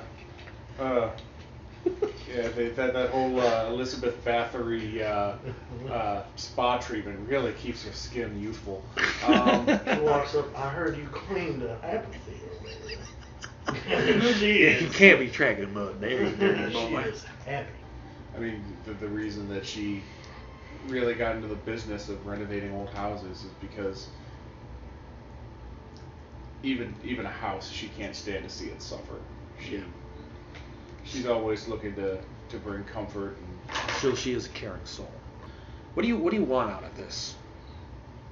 What do you want? Yeah, what do you want from her right now? Is there anything emotionally you want from her? I want her to come out of this feeling like I'm gonna be okay. Okay. She looks at you and you guys chit chat for a bit, for probably about 30 minutes. She tells you about like basically her cat and what's going on with her business, and you try to hold back on all the drinking you've been doing. Roll socialize. Alright, I've got. It's either a 1 or a 2. I remember that much. It's it's your manipulation is 2 and your socialize is 2. So yep. And I'll give you a +2 because you guys kind of have a chemistry with each other. Chemistry you say only +2? servant of Yeah, Satan. +2. One success. One success. You chit chat for the most part, but there's a you feel a little preoccupied, but she doesn't 100% pick up on it. I guess the fact that you mentioned that you saw your sister was a huge thing. She talks you through it. And do you divulge anything that happened last night, or do you just kind of write it off as being a fluke? Yeah, we can go with the latter. All right. She goes, Doug. She almost looks like she's wounded. Like the words, she doesn't want to say the words that she's about to say. And her eyes just kind of, there's a sadness in them. Maybe it's like a prospect of what could have been, but never was. And she takes in a breath and she goes, she shows you her hand. Okay. And there's an engagement ring on her ring finger.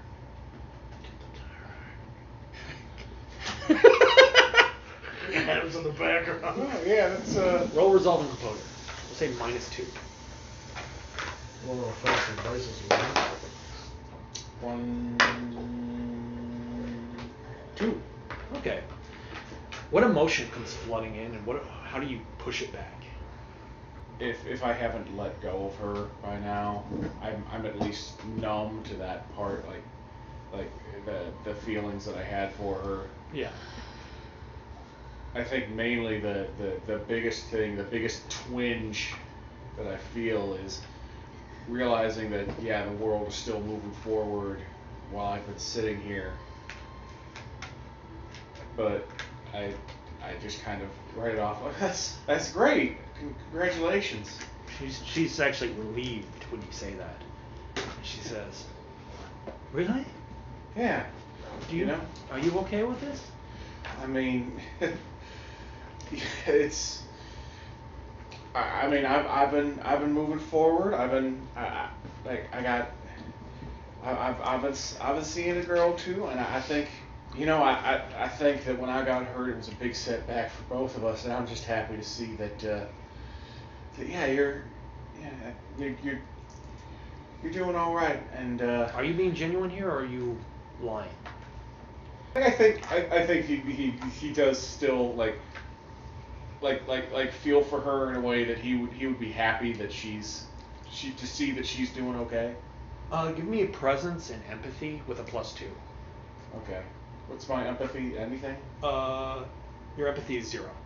So it'd be at a -1, but Presence with a +2, +1. so it'd be at +1, so you'd be at 3.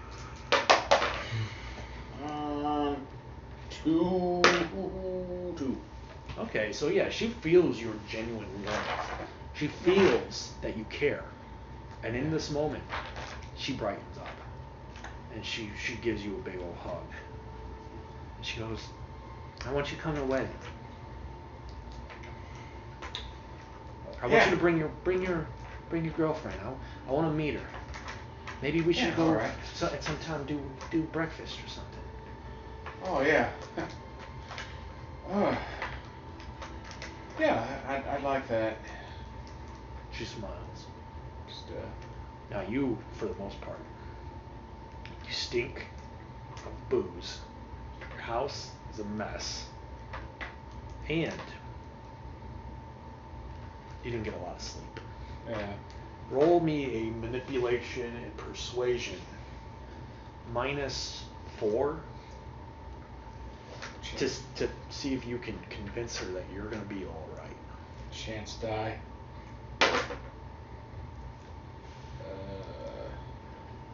Considering it's a chance die, that is not enough to succeed. She puts a hand on your shoulder and she says, I want you to know, if you need help, I haven't been there for a while, but we can get a maid in here or something like that. My treat. I have her clean up the place a bit. Maybe if you brighten your horizons, maybe things will be better. Yeah, it's She's pitying you. certainly not fair to put that on Linda. She's got her own house to keep clean, I guess. There's a deep pity. How does that make you feel? Basically reaffirms the whole idea that, yeah, I am. That makes you feel. I am at rock bottom. Does that make you feel miserable for your own condition? All right. So she gives you one last hug, and you guys chat for a little bit longer, and then she tells you, "I'll RSVP." All right. And So you didn't get what you wanted. She in fact, it's the opposite. So you mark a beat. yeah. And hey, you still fixing up houses? She nods as she's walking out to her car. She nods. She goes, "Yeah." All right. Well, I'll see you at the wedding, and then I'll see you on this old house. This one here. No, the TV show, This Old House. Oh, is that her show?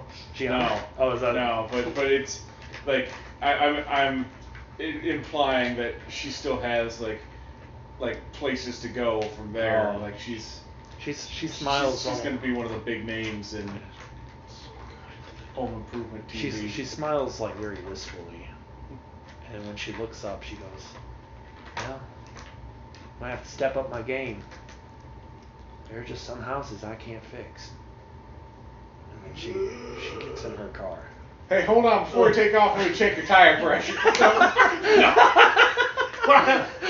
a reason I slept with this. But I'm going to say that's for a moment before he remembers that this is that this is Debbie he's talking to. Yeah. The thought does cross his mind in that kind of Schadenfreude sort of way. Check your tire pressure. Oh, dude, that first swing, he snapped. It's never been the same.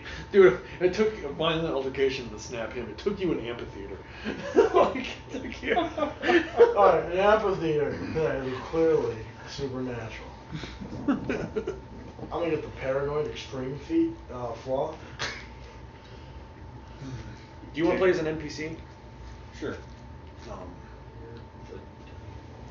This is an office call. Mrs. Rodenbacher, she lives not too far from here. You've been snooping on her husband. She's a pretty enough thing, probably in her mid-40s, and her husband has been cheating on her. You have the pictures.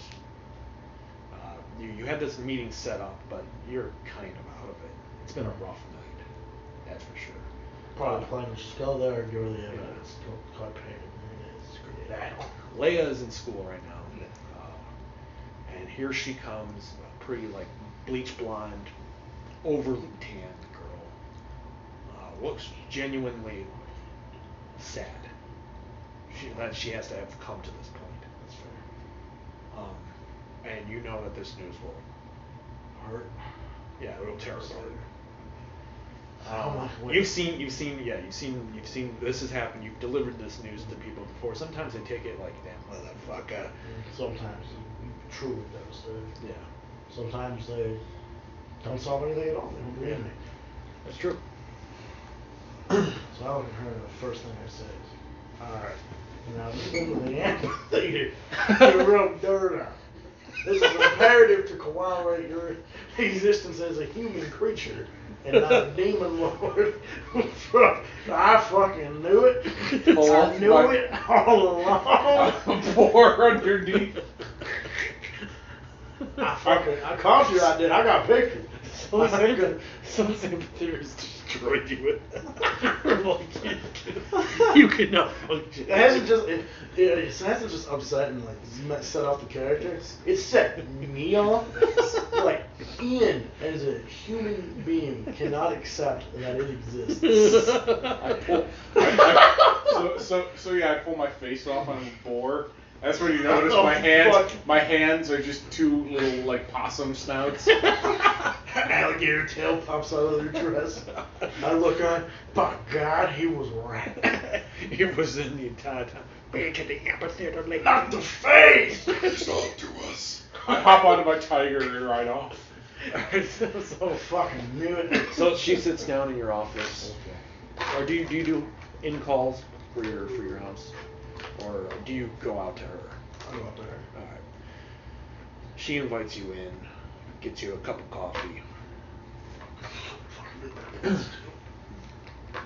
What'd you find? Well, it looks like your concerns are founded.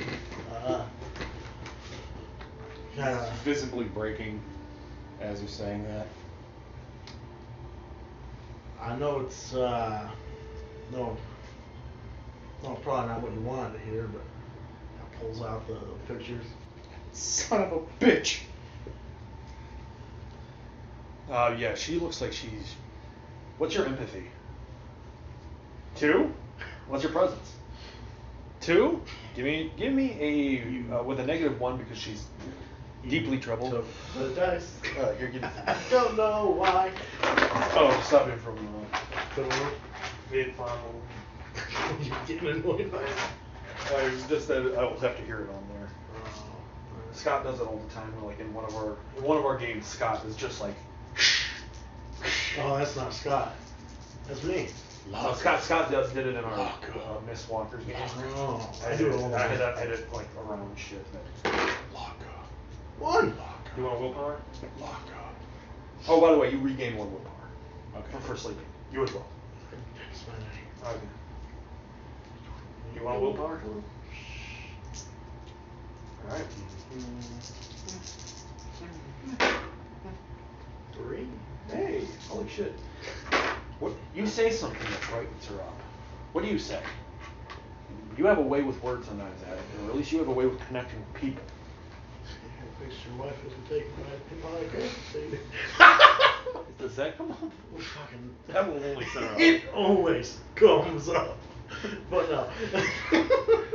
He slides into casual conversation.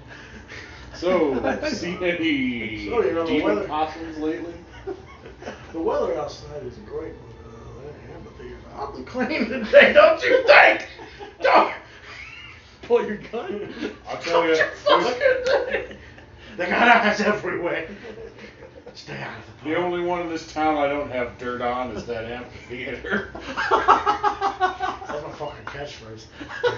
You're getting new business cards with that Oh, on it. fuck yeah. There's no doubt in my mind. It does it as a morbid joke more than anything. It says, I know it hurts and whatnot. At the end of the day, you're going to be a stronger woman, and the divorce will go in your favor. Kind of jokingly, he even chuckles to imply it's a joke. Because technically, he's not good at talking to people. I should never get 3 successes. But still, it did the trick. Yeah. And as you're sorting through the paper or the pictures, you're just like, well, maybe he's right. You've been with him for a long time, but they haven't been pleasant years. And as you sort through the pictures, one of them is not of your husband at all. In fact, it's of another girl. And who the hell is this? Another one of his floozies?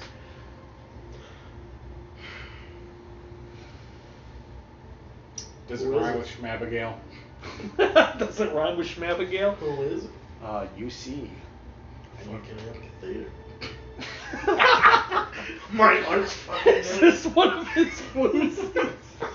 It's an amphitheater. I fucking look at it. God damn. They snuck it in. They know I'm watching.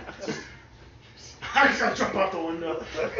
It's just a picture of a boar going. You know my P.O. All right, so basically, it's a picture of Abigail, but it's a old one. Oh. Like from back when before you got married. It's a youthful picture of Abigail, but it's in a place you've never seen her in before. What place? You tell me it's a Roll fucking your map. wits and composure. Is this a perception thing? Yep. Ugh. Take these 3 from me.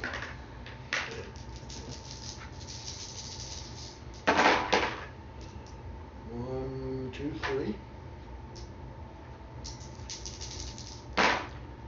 4, 5. Jesus. 5. Damn, son. My mind expands.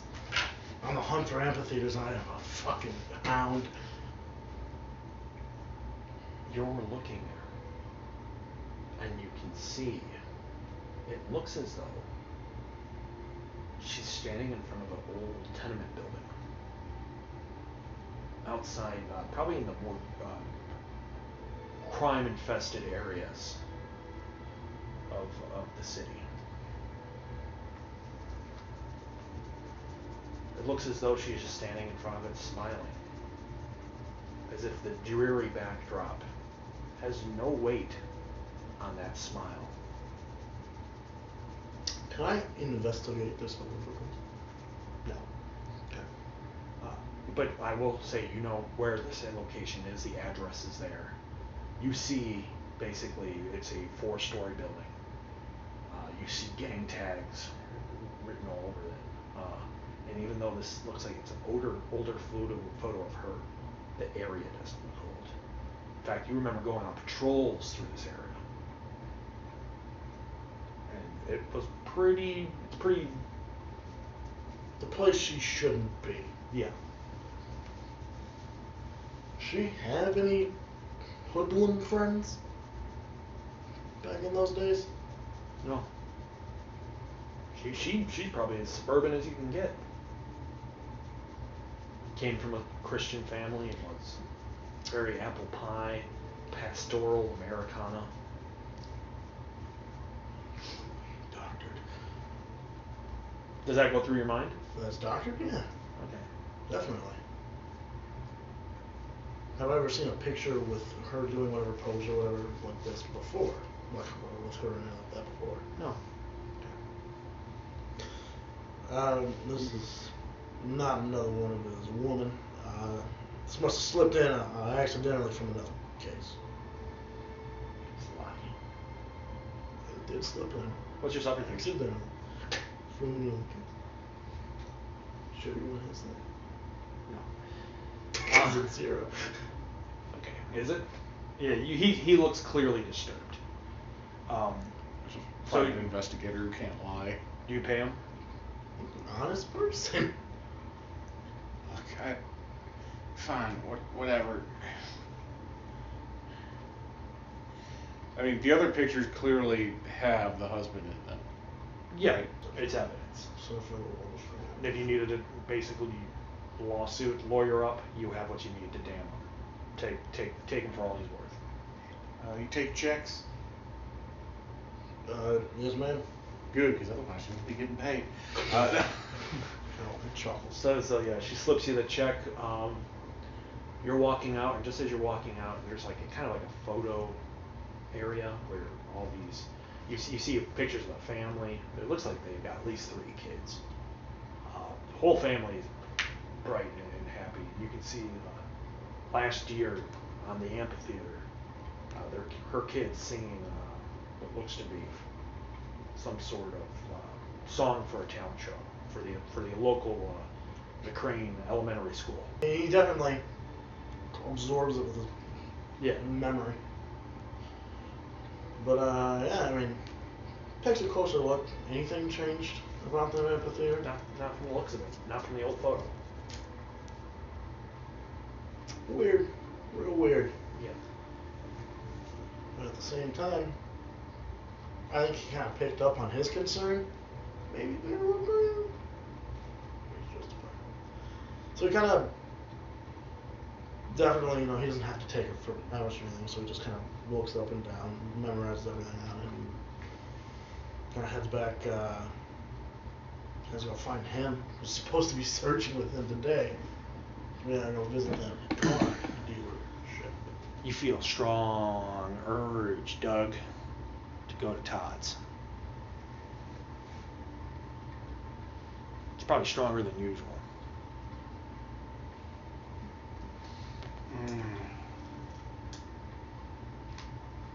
Yeah, Paul struck last night. Jack last night. I better go. So you go to Todd's. I leave. I quickly scroll a note, stick it to the door, because we were supposed to meet up at some point. Letting him know where to find me. Yeah. You show up in at the Show up at the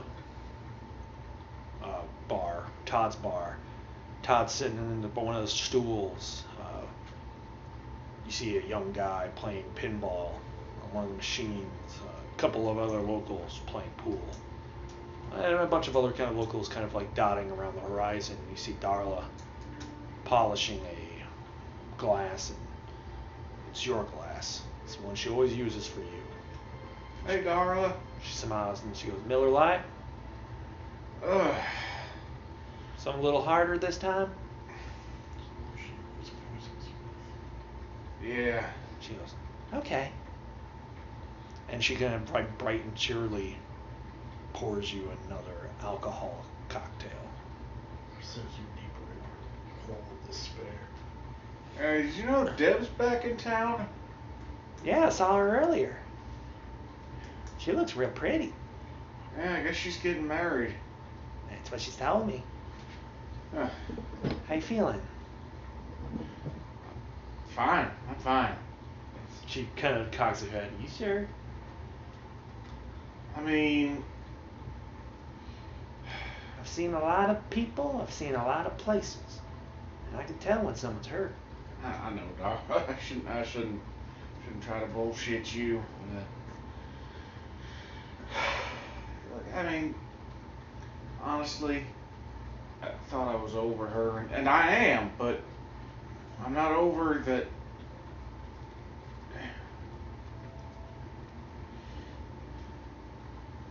You know, I had something. I had more than I have now, and I think what you need is honest work. That's what I've been saying for a long time. I mean, yeah, I've been mowing lawns here and there. I mean, But that's beneath you. You need a man's job. That's a job for a teenager. yeah. Get your hands dirty. How about this? I've been having plumbing issues. You know anything about plumbing? You have, what, how many in craft? 3. So yeah. You know a thing or two about plumbing. Yeah, I could probably find my way around it. She goes, how about this? You fix my plumbing? $200. Well, I could sure take a look. She smiles at that. You come walking in after getting the note. How do you feel, Adam, that you're back at Todd's once again? What's our plan? Winchester? There's a level of disappointment that he always feels when he has this experience where he has to walk in here to find him. Right now, it's offset in a way because he wants a drink, Yeah. which isn't normal for him. Yeah. As soon as you walk through the door, Todd goes, wee woo, we got a hogging board. He's already slacking jaw. He goes, everybody, keep your secrets hidden. You might take a picture of you. There's a couple chuckles, but there's kind of an uneasiness. See you too, Todd. You ain't here normally. You here for a drink? Hey, come on, Adam. It's the best old fashioned in town. Maybe one, but me and Doug have important things to do today. All right. Todd smiles and he goes, attaboy. Oh, he's fucking corrupted me too. Two of you sit back with a beer. Oh, you have a cocktail. Yeah, old fashioned, I guess I said. So the two of you are sitting back, drinking. Both of you look a little rough. So it's the plan. We go to the car lot today. It's your best bet. Alright. We're looking to see if anyone's watching us or listening to us. Okay. That basic stuff. Okay, no, it doesn't look like it. Okay. Everyone seems involved in their own lives. You see Paul and Laura sort of like snapping at each other as normal bar regulars. That they get drunk and then they get mean and they get taken out on each other. Mm-hmm. It's a regular occurrence, but they love each other so much. That's fair. He kind of gets a little closer. His voice gets a little lower. He's like, figure maybe you talk to him and I check to see if there's anything weird in his kill him before he has a chance to hide it. Has a chance to figure out where I'm. Sounds like a plan to me.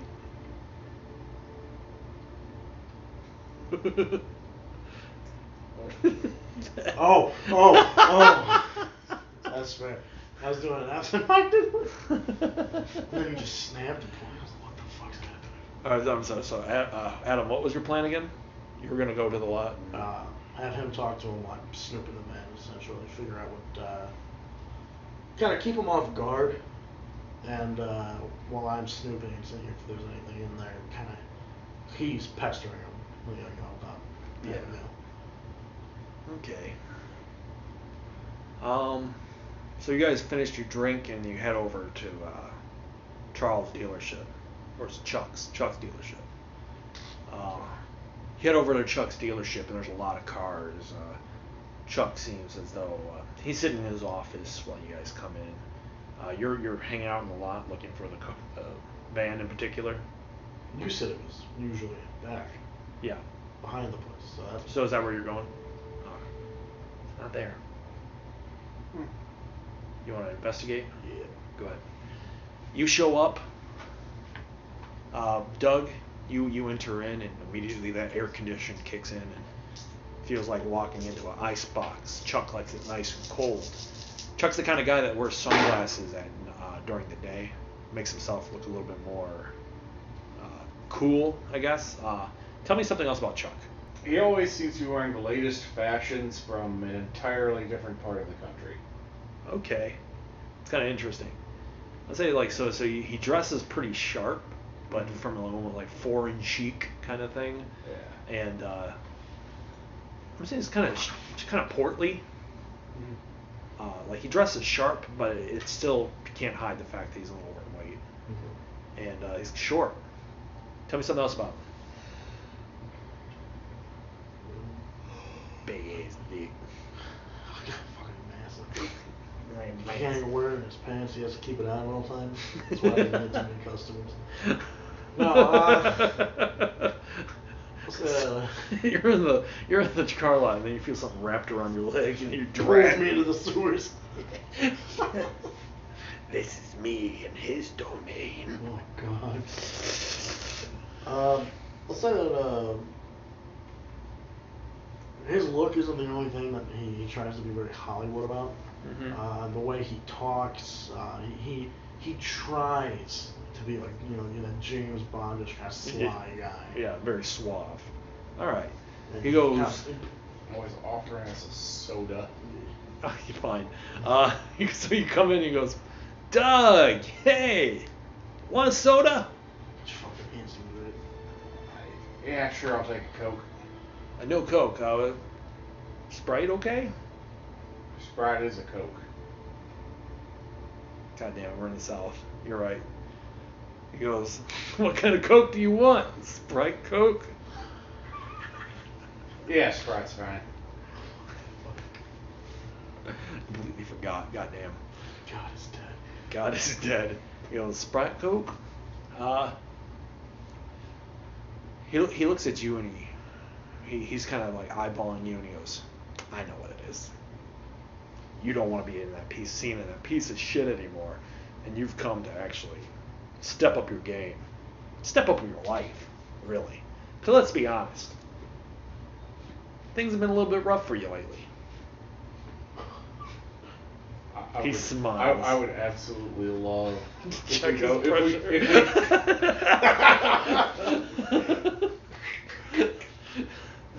but this time we'll be doing it with the courtesy tire iron provided. God damn it.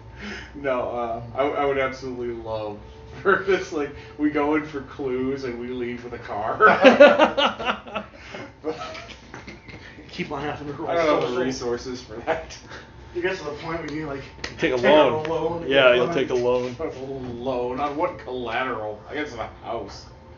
You gotta remortgage your house. Oh my God, remortgage the still mortgaged house. Get a second mortgage. So she looks at you, or he looks at you and he goes, so what'll it be? Well, Anything in the Watts catch your eye? Well, I was just wondering what ever happened to that 67 Aerostar you had in the back of the lot. He kind of looks a little perplexed at this, as though he doesn't know how to take it. He goes, "Yeah, that was mine." What happened? You finally sell it? No, I didn't sell it. I lost it. Someone stole it from my cops. Won't do shit about it either. I got the fucking thing on videotape. I'm positive you can actually see one of those guys stole my car. But the police have given me nothing. Absolutely nothing. Police are garbage. Yeah, but This town, I love it, but it's other dog shit. Still have the original Michelins on it? Yeah, I never really drove it much. I meant it. Eventually, I was planning on going cross country. Basically, I got a band. We were going to load it with equipment, but we never have time to practice anymore. We were going to go on tour. Never did. We probably did a couple shows here. You've heard of us, right? Oh. Did they perform at the amphitheater? They may have, yeah. Adam crawls in through the air. Yeah, you ever do you ever do the summer concerts at the Yeah. I mean, yeah, I think I caught you one. yeah, we're a huge hit. Everyone loves it. You must not have heard us, because you would have remembered it, that's for sure. But they're the Shitty Eagles cover band. yeah, that's Just basically playing that date during that date. They call themselves the Hawks. He goes, yeah, things are a little bit more difficult. But anyways, so I had the car just kind of lying around just in case, in fact, we ever decided that we were going to go on tour. Some punks steal the fucking thing. Well, see, because I was actually wondering about that, because I could have sworn I saw that thing driving around the park last night, and I thought... You saw it? Yeah. Do you have a couple of drinks in you? Well, yes. But, I mean, Adam. Oh, what'd you roll? Adam, what did you roll for your investigator? Roll my... Oh, I thought I told you to roll your investigator. Yeah. Oh, my investigator. I got 2 successes. 2? Yeah. Alright, you get 2 baby clues. Max, I can't get it. It's my superpower. Here's what you find. Alright. In the back of the lot, you can tell that it was the same sort of tires that was used. You can also tell there's a camera up above, hidden very discreetly, as if it was watching over the back of this lot. The only thing that would be in this lot is the car. What building is it connected to? Is it connected to the car? Yeah, it's in the back of the car lot. Right. Right across the street, you can see a motel. Camera's kind of pointing at both. Okay. Do I hear him kind of... Yeah, you hear a very faint, hey Adam. How about perception? I fucking hear it. You hear it in the Shattered. HD, like Surround sound. surrounds Bose, like. I kind of, walk up and I'm like, hey, what's, Oh, hey Adam. Hey. How you doing, bud? Alright, how you? I'm doing all right. Yeah, hey, you said you had some footage of what happened. Maybe Adam could take a look at it. Oh, that's right. You're a private eye. Fucking left those piece of shit cops, probably because you knew them for the garbage that they are. What makes you say that? A fucking car got stolen, and they never did anything about it. I have fucking video evidence that you can probably ID one of the guys. They probably have him on record somewhere. You see his fucking face, it's clear as day in this damn video. And all of a sudden, for whatever reason, they don't get back to me, no matter how much I call. Cops in here are dog shit. I wrote a letter to my congressman. That'll get you somewhere. But, It hasn't gotten me anywhere. I've no matter how many cages I rattle, it looks like no one cares. I'll look into it for you. Oh, please. This is he takes him back in. There's old videotape.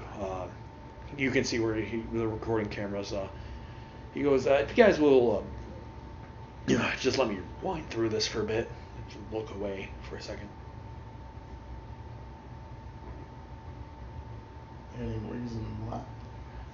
There might be some things in the videotape that I don't want you to see. It's clear as that. Personal stuff. I mean, professional courtesy. Okay. All right. He rewinds the tape. You can hear it rewinding. No, past that. In fact, never show this part again. Yeah. Keeps going. You watch, through the corner of your eye and see as he fastidiously, watches. Licks his lips a little bit. Watches the motel. And then stops. All right, here.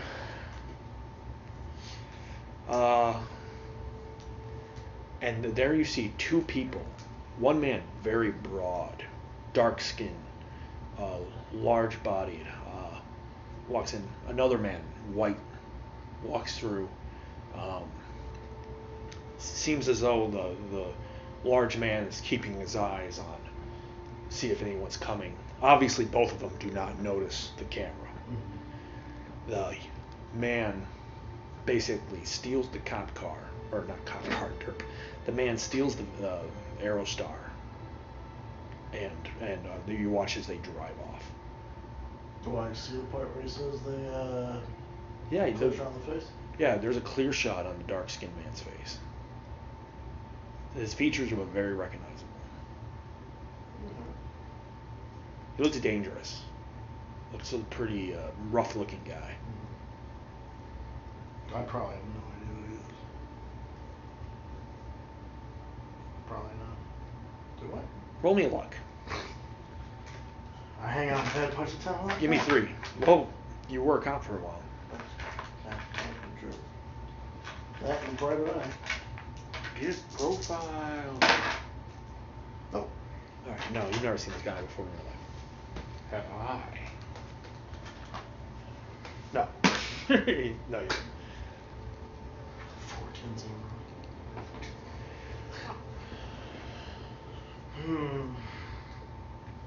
I don't know who he is off the top of my head, but with that clear of a shot of his face, no reason I shouldn't be able to find him. Kind of, is there any way you can give me like a paper copy of that, or show people? I can give you The face, of the face, just the face. Why don't you snap a photo of it? Yeah. I'm assuming you have your work camera, it's a Polaroid, so It's always on. Yeah. So you snap a shot, get a good picture of the man's face, and there you have it. Okay, perfect place. Look for this. Let's go. All right, you lead the way, and hey, if you don't mind, maybe if something comes of this, maybe you can take his consulting fee out of the price for that T-bird. You scratch my back, I scratch yours. Sure. You guys walk out, and as soon as you're about to pull out of the lot, you hear a boo, and as a squad car, cuts you off. I assume I wasn't breaking any rules. No. You see Joe Wright. Joe Wright is dark-skinned cop. You and him used to be partners. Things have gotten a little hectic ever since. Tense. Yeah, a little tense. He gets out of his car, looks at the two of you. He's got a caterpillar of a mustache. Basically, Joe Wright, probably probably one of the more honest cops in the area that you know. He stands out and he goes, "All right, just got a couple questions. I don't mean to. No. I'm sorry, Adam. Real quick. Were you guys out and about last night?" I mean, yeah, I was out on a little drunken stumble. Why? People were complaining last night. Heard loud tires, squealing tires. I heard maybe it was something near Todd's bar, and we know that you spend a lot of time out there. Well, as far as I can tell, the only car I saw out there was Chuck's Aerostar, and apparently that's been missing for a while, so... He goes, "Yeah, I know. We know about that. We looked into it. Couldn't find it. It's as simple as that." Well, looks like it's still in town somewhere, and somebody's taking it for a joyride, so I'm sure it'll turn up sooner or later. He frowns. "Just don't be out and about at night. All right, Doug? Do me a favor. If I get called on you." Yeah, I apologize. I mean, you know, sometimes when I'm getting out after last call, it's hard to remember which direction home is. He kind of grins. "I just don't want to have to come down on you. Doug, you seem like a nice guy, and I mean, you've been in the drunk tank a handful of times, but you're not a bad guy." Well, I do appreciate that. "Sorry, gentlemen. I didn't mean to. I just wanted to lay down the law, let you know to behave yourselves." Okay. You have a good day. You too. Try not to think too hard about making tire pressure jokes before he walks off. What about that guy's face we bashed it? Joe walks, basically gets into his car, checks his teeth in the mirror, and takes off. Oh, holy shit, I thought I was about to ask about ski.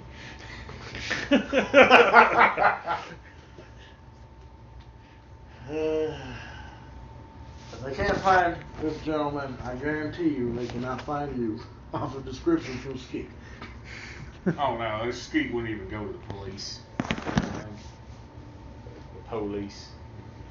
Pow pow. Found it. 5-0. So where do you guys go? That shitty fucking apartment with that picture.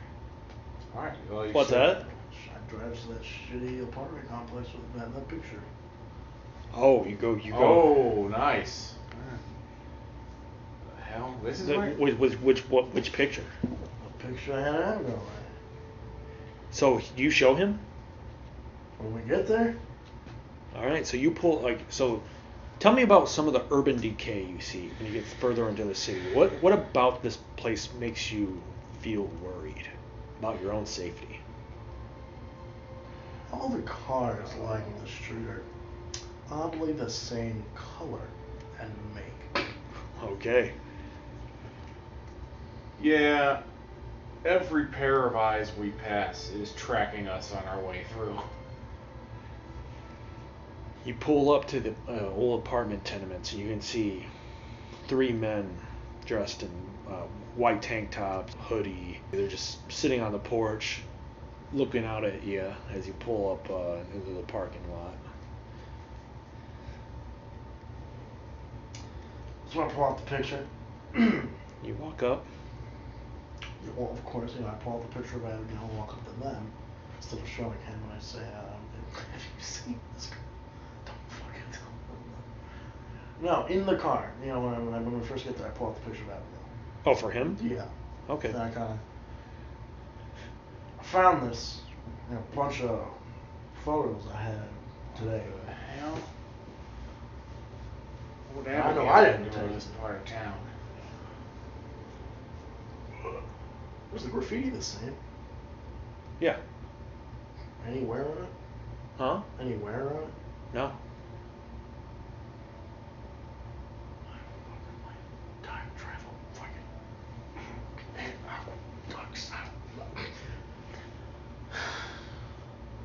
I have no idea. I don't have any recollection of ever being in this area.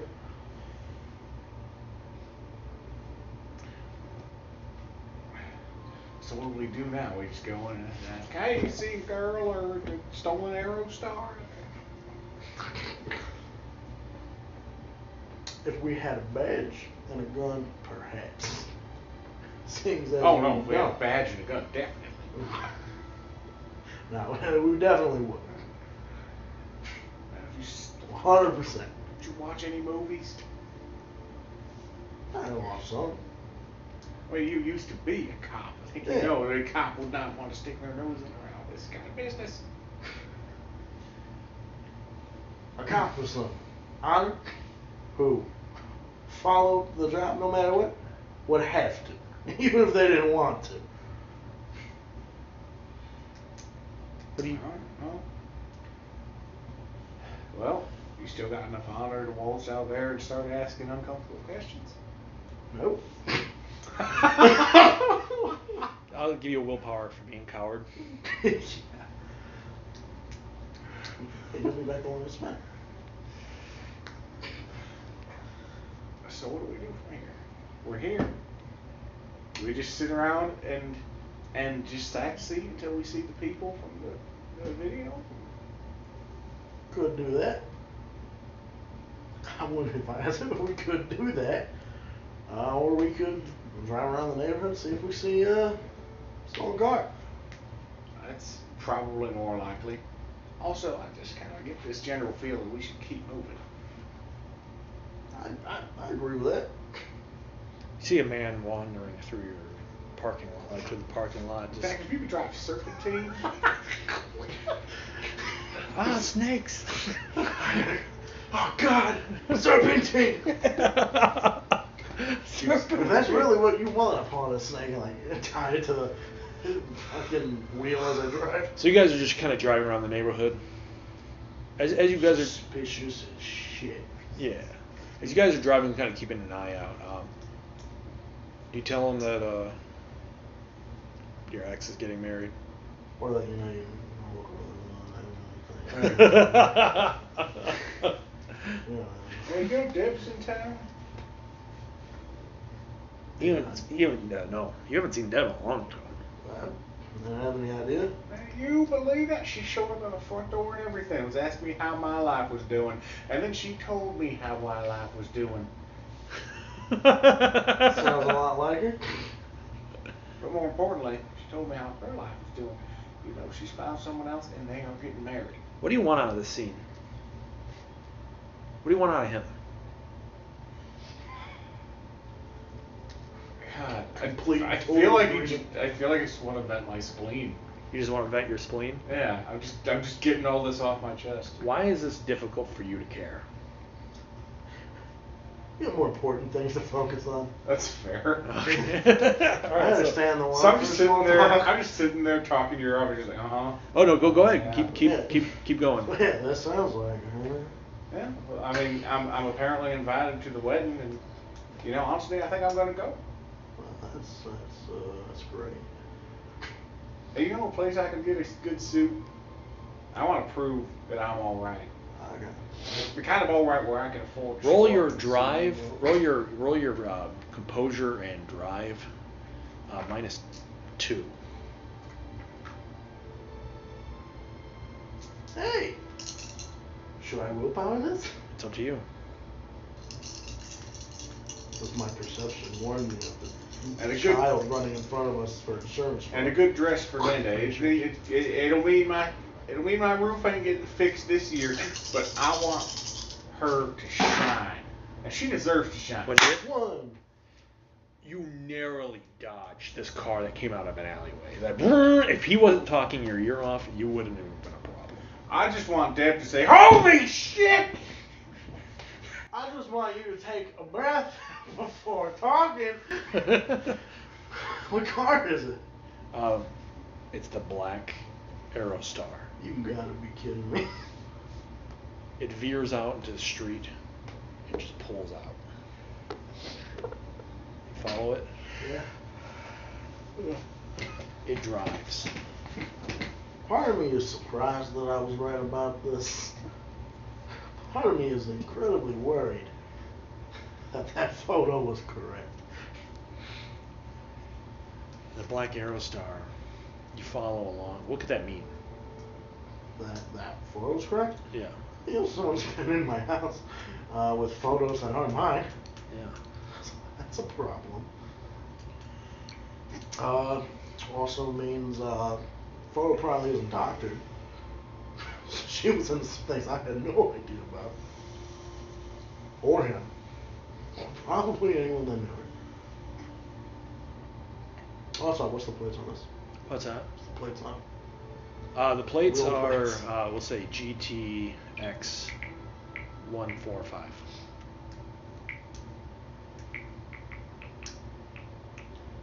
It said GTX Ouch. 145? Yeah. Aerostar's windows are tinted. See, that was close. Yeah. I was close and had a G in it. I think your notepad had an R, had a G. The car drives until it basically leaves city limits. Should I roll stealth? Yeah. On it? Roll stealth. Stealth, and is this Dex still? Just fly casual, Chewy. This would be Dex, yeah. With +2 from handling of the car.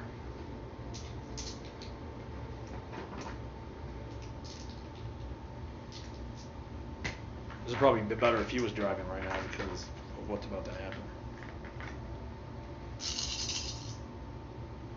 Oh, we're gonna go off road. Don't worry, don't ever see it coming now. Banana. Banana. 1, 2, 3, 4, Banana. 5. Damn. 5. Alright. So, exceptional success. 5. That's really good. My 007 music's playing in the car as I drive. I'm not gonna even get close. Your 007 would be a good one. Benny, or not Benny Hill. Benny Hill. No, Peter Yeah, Gunn. not even That's what I was close. trying to think of. What was it? Yeah, 1. So basically, yeah, you weave into traffic and you kind of keep a good, like at least 10 car lengths away, but your keen eyes keep on it the entire time. Mhm. Now it's just traveling down a Sylvan road until pulling into basically off into like the desert. It's getting about midday. And then all of a sudden it dawns on you. Fuck. I got a daughter. Demon code prevents you. You got a daughter then. It's getting out of class in the next 30 minutes. Life is so hard as a single It's not like you could easily like tail them out into the desert without being noticed. Have you seen how camouflage the fucking car? Oh God. Yeah, no, that's a good point. Take some pictures of where they turned into for future reference. That being so I can watch this area. And also give some evidence to what's his face that I'm on the trail. And shit. It's about time for me to pick up Layla. Oh shit, yeah, that's right. Alright, well, we figured out where the van's going. We can follow up on that later. I'd say tip off the police. What are they gonna do? Yeah, apparently they got they're a lot worse than I thought. I had a pretty low opinion of them already. Alright, well, let's head back that way. On your ride home, you're gonna head to school first, pick her up. The two of you were kind of talking. What do you want to get off your chest?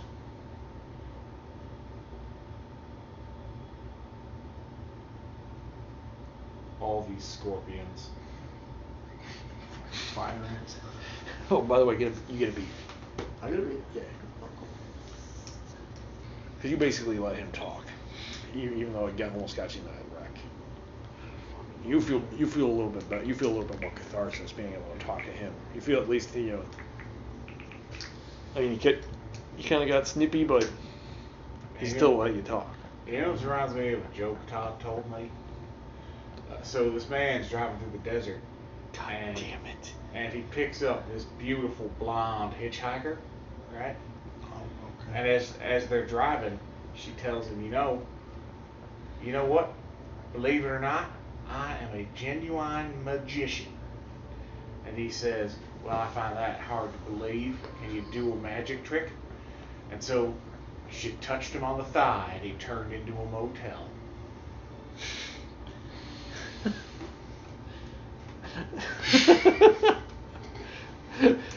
That's pretty good. I'll give you that.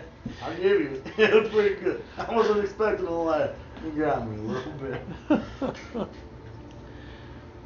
Blowing it off my chest, these jokes are horrible. Every time it starts, I think about driving us off the road. I just want to check the pressure. I think about ramming that black car and just seeing what happens. Giving it the pictures. I don't know why I want to get off my chest with them. Hey, you might not. Actually, that's it. I want to. It's not really getting off my chest, but kind of confront the situation. Whether or not it's going to be more mature about drinking. What's going on? Okay. Why do you not want to hear any of this talk? So I got it under control. I got like 1 or 2 drinks during the day. I mean, okay. So Go 8 or 9 during the night. All right, so let's so you're on the way back and you want to kind of talk him out of it. So it's pretty big. What's going on? oh yeah. I mean, shit. You believe me? I guess this whole business. Who knows how far this whole business with Abigail goes? Getting tied up with the wrong crowd, but I mean, as scary as that is, shit. You ever think you'd even have a chance to see her again?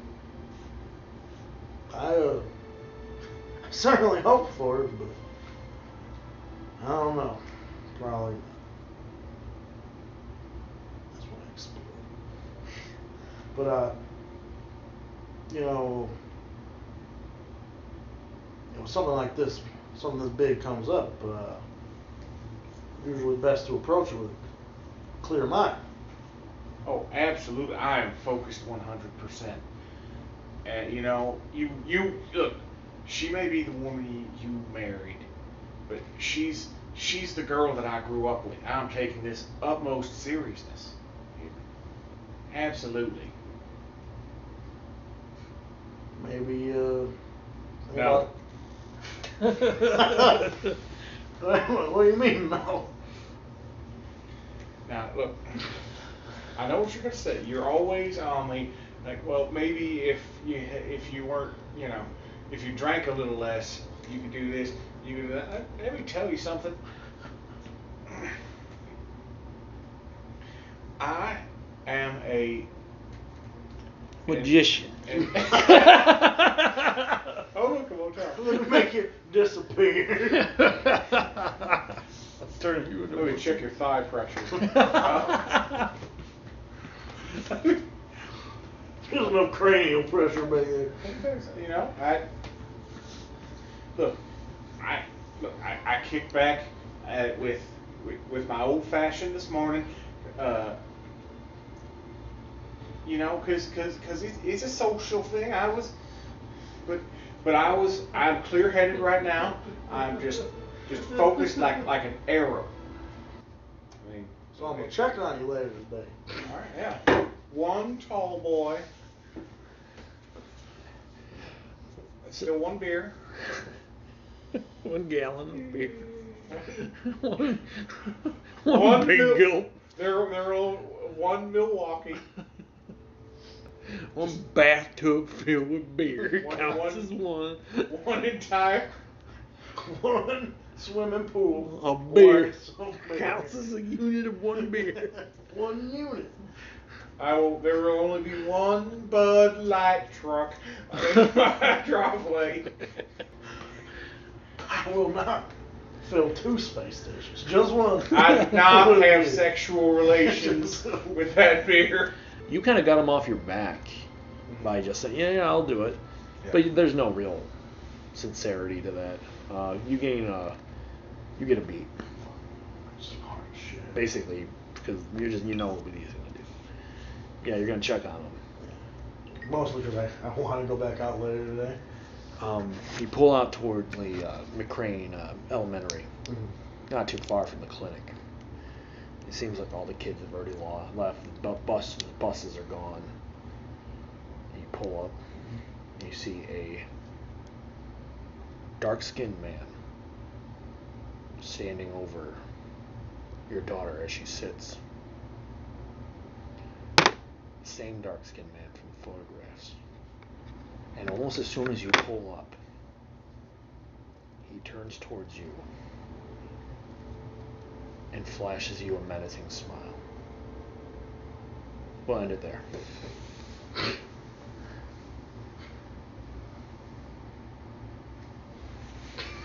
Damn.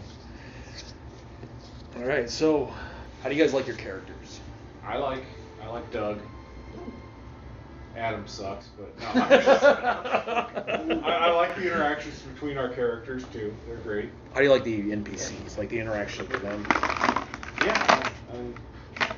The whole, you know what the whole awkward conversation with an ex reminded me of? Was it Indigo Prophecy? Really? When the ex shows up at the apartment.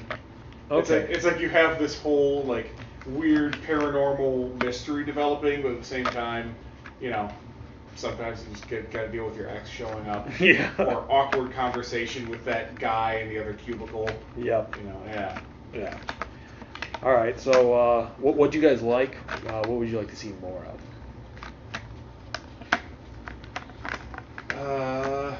More helpful hobos. More helpful hobos? That was a big plus in the latest game. I really like that. Okay. Great character. It's gonna be a real shame when I find him dead in my room somehow. I think you've been doing a fantastic job of making sure that we get a steady trickle of breadcrumbs to follow. Right. So that we never feel like we're completely dead-ended. Right. Which is really, really well done.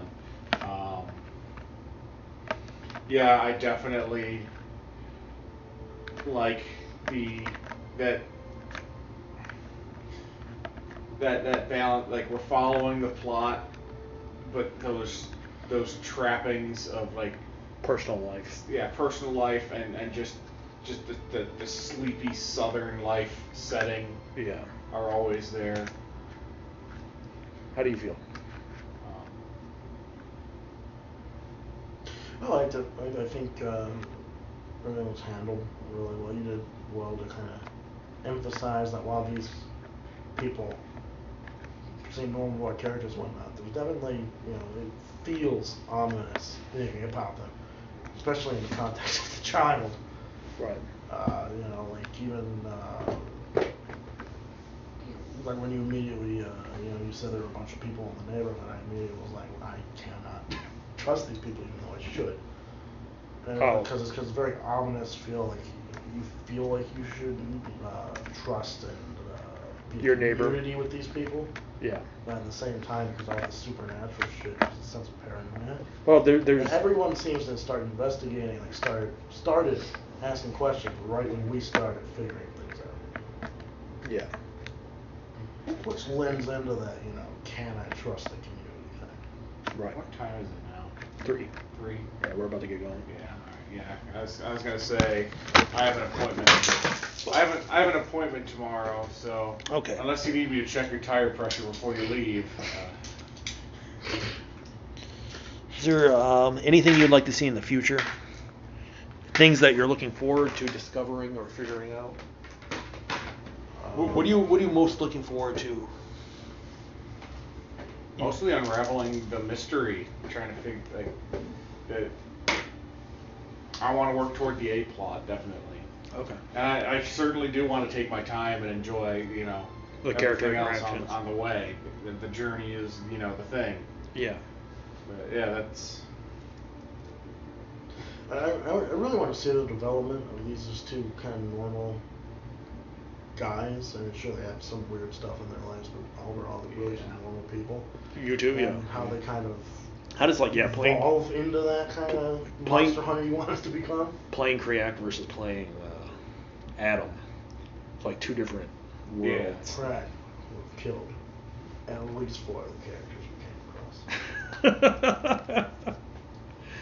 Well, he wouldn't be able to stop fucking Skeeter. Skeeter would have destroyed Kriak. Skeeter would have been ripped in half in an instant. He's got a knife. He's got a knife, bro. Actually, 4 is a low number, because Crack would have killed Skeeter and all his friends. Steel of that purity didn't exist in Kriak's time. He can't handle it. He would have killed all. He ran up to the truck and flipped it. Probably. No, I mean, that, but he would have busted. There's your game back. He would have busted Satan the Theater in half. He would have busted his way down. Alright. Anyone need the bathroom before I go use it? Yeah? No. No, okay. I feel like he would have solved a lot of our Problemos. problems through brute force and violence. All right, well, that was the first session. I do hope you guys enjoyed it.